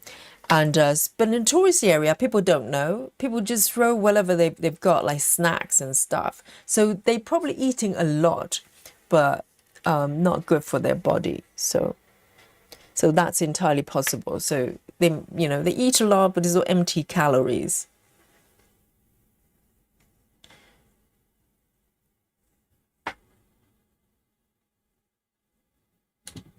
Travis says they like to throw walnuts at my parents' dog. Oh my God. So they have, you know, well, but it probably just means that, you know, food is so abundant in Canada. They've got spare nuts they can use as weapons. Over here, no, they would guard, you know, and treasure every single nut they have. I mean, it's not like you can find walnuts here in London in a while. They're attacking people with nuts and dogs.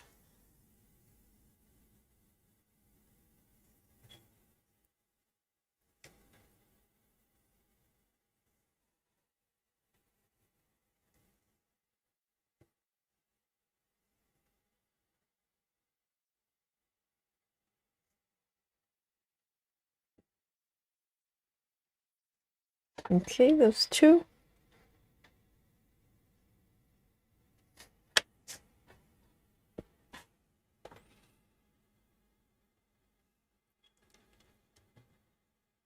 And Lido says the squirrels here eat my avocados and mangoes. Well, my squirrels wouldn't put up with that. I try to give them veggies. Remember the story I told about trying to share my crunchy, delicious, organic cucumbers? Oh, they judge me. They judge me for that behavior. They just go, please don't do it again. We have a great thing going on here. You know, let's stick with nuts, delicious nuts. Yes. I tried to give them blueberries. They just wouldn't touch them, and raspberries as well. They just want nuts. Yes, exactly, Susan. That's what I was saying. Susan, remember that traumatic story I shared? Yes, Susan says, remember that time you tried to feed them cucumber? Oh, how do I forget, Susan? Yes, it burned in my memory. I learned from the lesson. Okay, never again. No more cucumbers for my squirrels. They have standards. They're going cucumbers. That's for rabbits.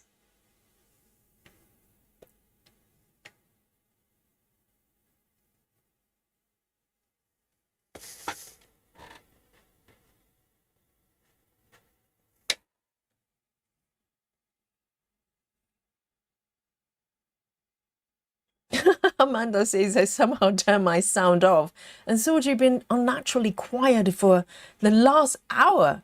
Well, that's very unnatural for me, for sure. Yes. So it's been ASMR stitching for you, is it, Amanda? Did you enjoy that?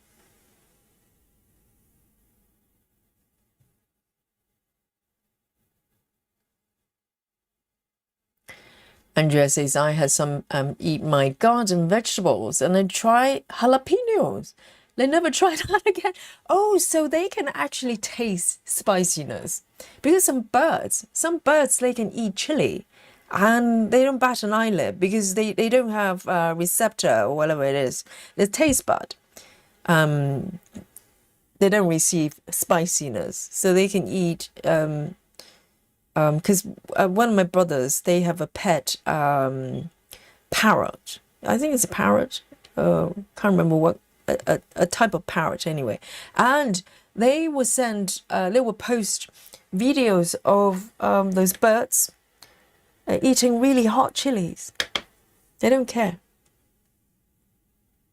But clearly not the squirrels. The squirrels can taste chili. Amanda says, you don't have walnut trees in London? No. No avocado trees. No almond trees. Are almonds grow? Are they grown on trees? I don't know. Nuts. Where do they grow? Are they grow on bushes? No walnut trees. I wish, you know, I think that the squirrels, they wish there were macadamia trees, walnut trees, peanut trees.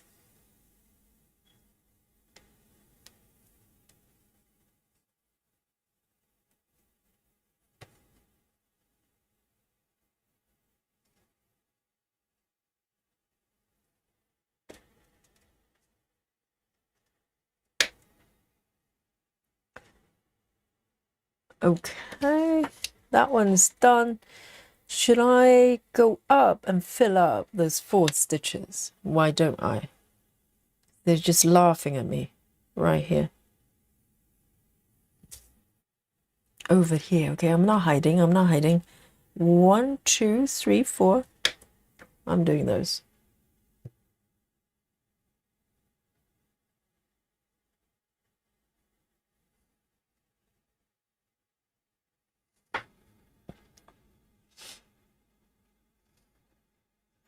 I know, Alyssa.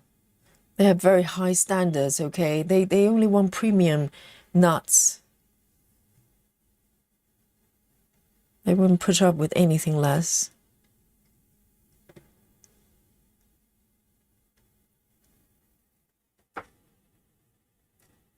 That one there.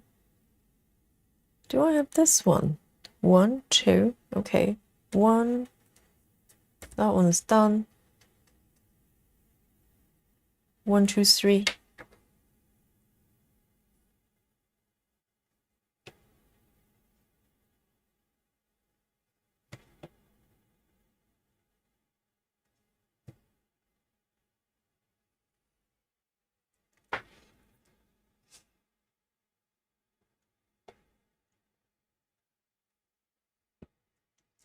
And Jackie says, are you marking the stitches on Saga also? Oh, you mean right now? No. Paper only, okay? No cheating. Do not spread the rumors. There's no Saga in sight, okay? I'm using PDF for the thread list. That's it. Screenshots. No Saga, okay? No pattern keeper. Paper only. But afterwards, once the 10-day challenge is done, I'm keeping all the paper sheets and I will go back to Saga and mark them, update all the stitches. But until then, Saga free.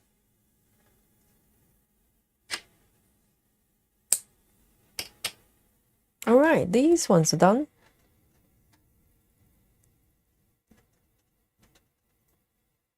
Have I done that one? No. That was just a loose one there. 1, 2, 3. Trying to match them. They don't look like they're matching. So these ones are done. 1 stitch here. 1, 2, 3. Okay, so this is just one little one still there.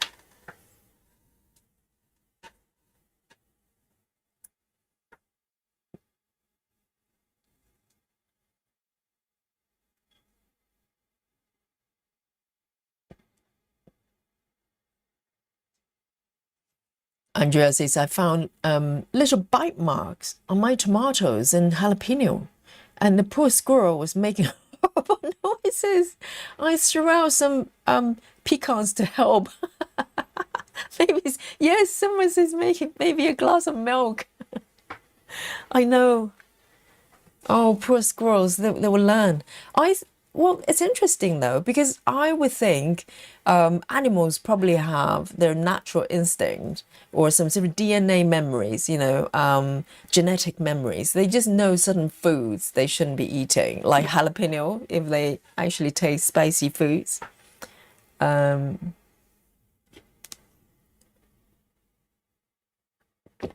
talking about genetic memories is a really interesting subject, isn't it? It's like apparently animals have that ability to, for instance, your local squirrel realize the jalapeno is not, not a nice food to eat. It shouldn't be included on the menu. And this little squirrel that had your jalapeno, when he or she produce offspring, the theory is the offspring will remember the experience genetically. So these squirrels' babies, when they grow up, they probably would just instinctively know not to eat jalapeno.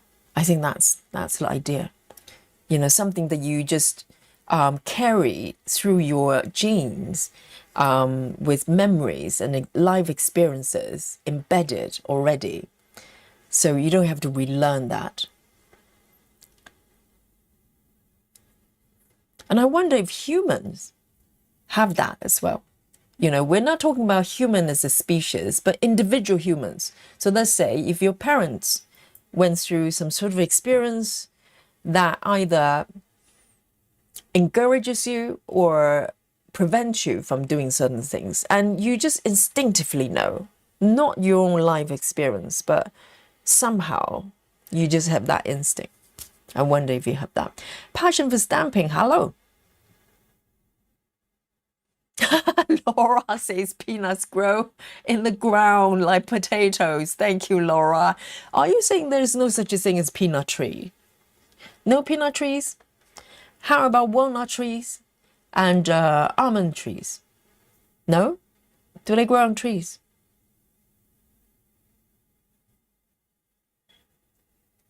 All right. I think I'm doing really well. Let's have a look. Let's have, so I've got these ones done. I can carry on with this color actually because it's got a few more stitches. And I've got this little one here I missed. Why not? But I'm going to change. I'm going to change color, even though it's still the same color thread I'm doing, but I just like to change the color to create a little bit of contrast. I find it helpful. So I've got these ones. Let me just do these ones first. And 3858 is the thread color. 3858. I mean, the only thing that I'm doing that's maybe a little bit easier than, you know, regular paper stitching is probably my thread list. So I've got my thread list here. So this piece has got 240 colors. I have not printed out all the colors.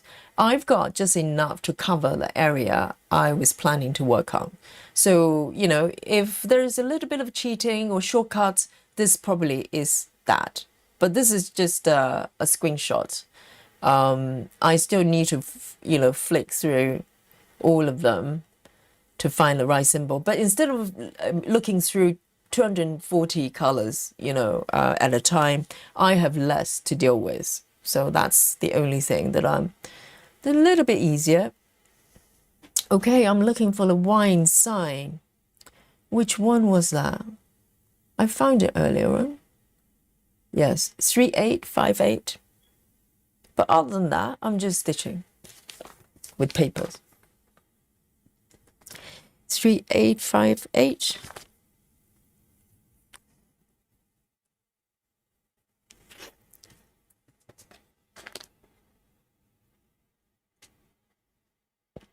Janky says, I can buy squirrel food in the pet store so they get what they need. I never thought about that, actually. I suspect if I have a bowl of squirrel food, so what is squirrel food then? Isn't that just seasoned nuts? Do they put other things in there? Grains? I'm not even sure my squirrels will put up with grains. Maybe I can try like a bowl of rice. Do you think like a dry rice, they will eat it? Or dry lentils?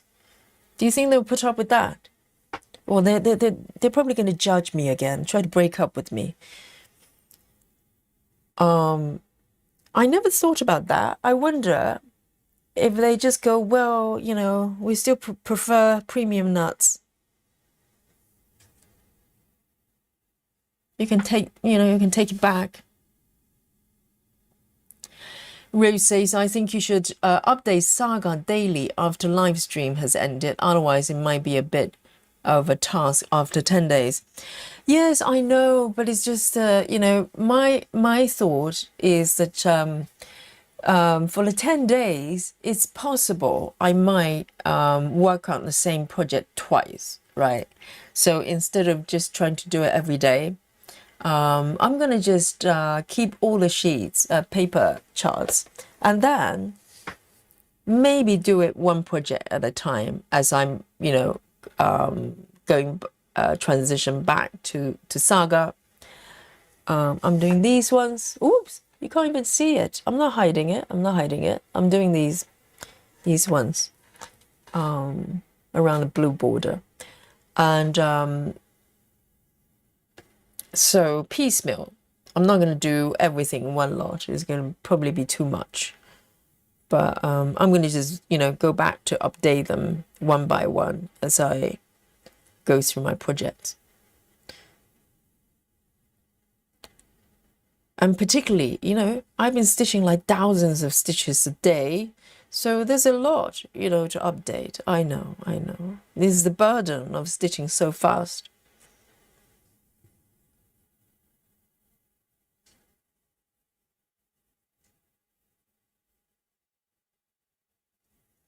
True.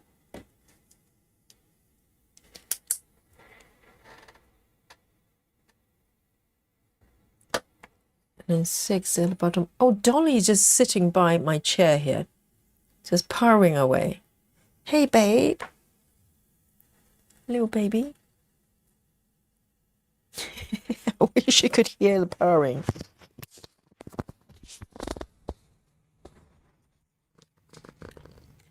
Let me know if you can hear it, okay?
Oh, there you go.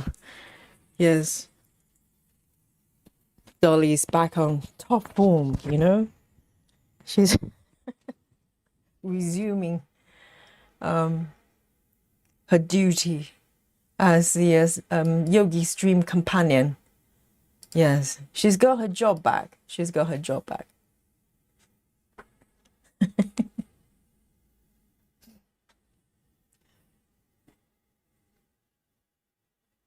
I think we can renew her contract. What do you think?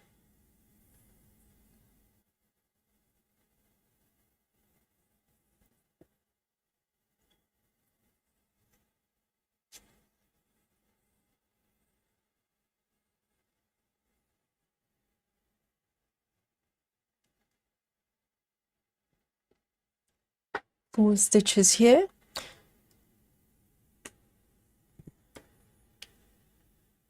One, two, three, four. Yes, Dolly as an ASMR. Live purring. A Dolly live purring show.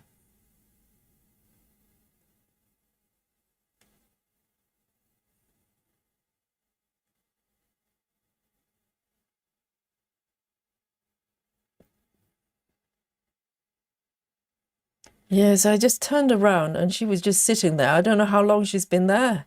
Because for a while, when I first started streaming, around the same time every night, and I think for her, it was kind of different routine for me, you know. Instead of sitting on the sofa with her, I was sitting here streaming. So she would come into the room pretty much every day, try to get my attention, and kind of just say, "Hey, I'm here. I'm supposed to be, you know, the center of your universe."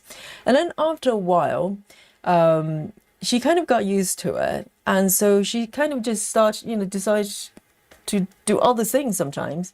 So for a while, she wouldn't even come in during the live stream, and now she's gradually coming back. Yes. Oh, the chat missed you, you know, Dolly.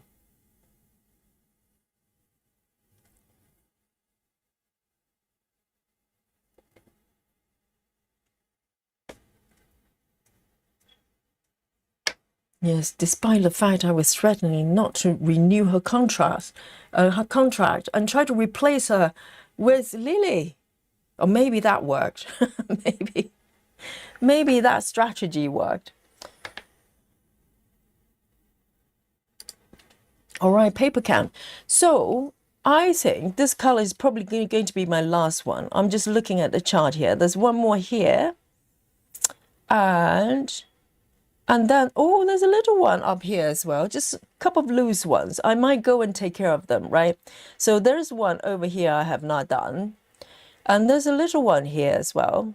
So I'll probably need to do this one, the last one, and then end it and go over there, end it, and then go over there. Yes. And I'll take care of these loose stitches. And that will be my last ones today.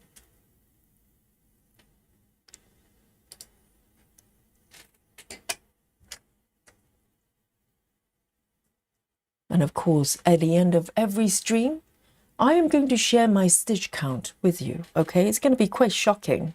So,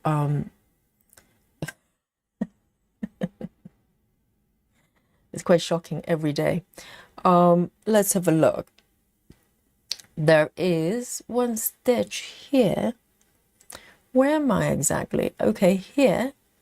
There's one in the middle, here.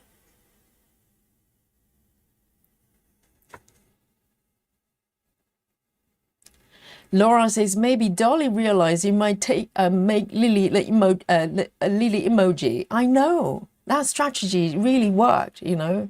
A little bit of a thread goes a long way. Just say, hey, you know, Lily's quite happy to be the stream companion. And Lily is making a lot of noises in general, so...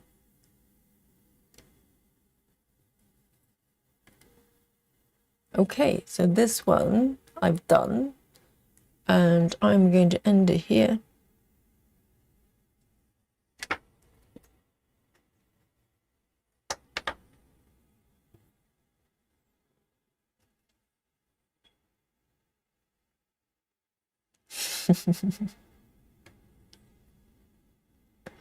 And I'm going to take care of those two little loose stitches of the same color. One is over here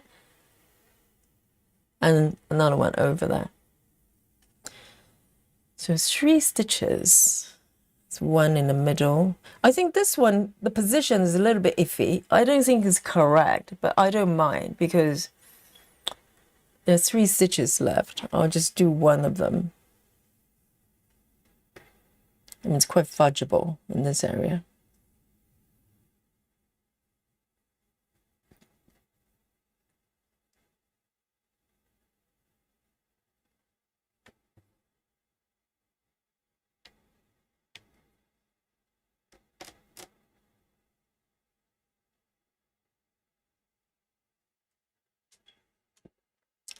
Betty Hankins says, I'm going to say 200 plus for your stitch count. I think, yes, I think Betty forgot to add about, you know, at least two, maybe one more digit after that number. I think, you know, Betty's keyboard is probably broken, so she forgot, she missed 10 over there. It's understandable, I know. I mean, 2000 is quite quite a conservative estimate, but it's okay. And there's one more here I want to do over there.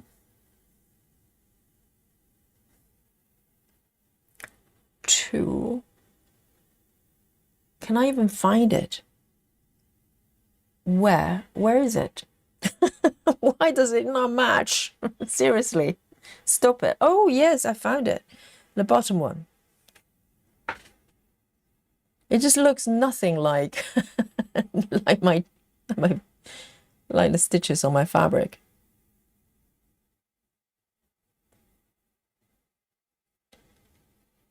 It's a beautiful finish. Okay. And the stitch count is absolutely going to shock you. Janine says, we missed most of the stream, but I'm going to say 1,200. Oh, Janine, have some confidence for Yogi, okay? 1,200. Oh, that's for amateurs. Seriously, have you seen my performance in the last few days? Chart, you know, stitching with paper charts. I mean, the speed is incredible. I mean, even Komari is shaking a little bit. I mean, I'm sure Komari is secretly thinking, oh my God, what is happening to Yogi? Maybe I need to go back and stitch with paper chart again. because she's so fast. Yogi's like doing thousands a day, thousands of stitches.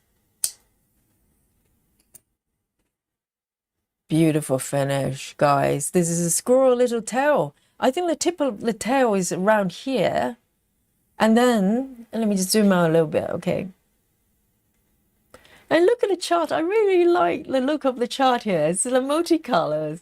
And if I didn't tell you, you probably think it's an app. I wonder if you can do this on digital apps.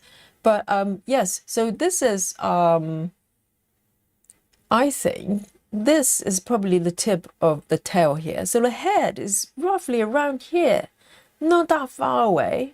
Not that far away at all. If I keep going this way, and then move down diagonally, I'm literally stitching the little squirrel's head. 3858. Let me just put my thread back.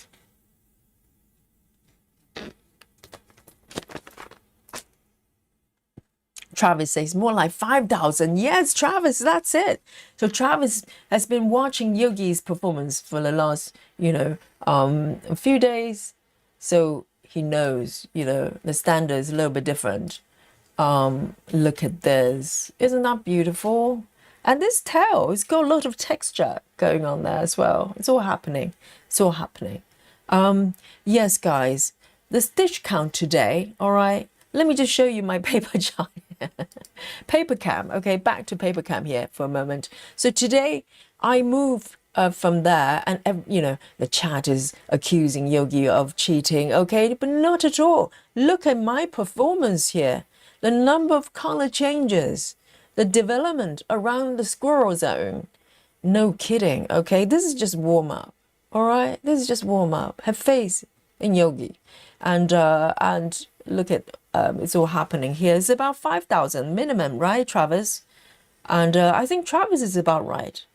I would say, just looking at, just gauging with just eyeballing, I think it's about 5,075. What do you think, guys? I think that sounds reasonable, right?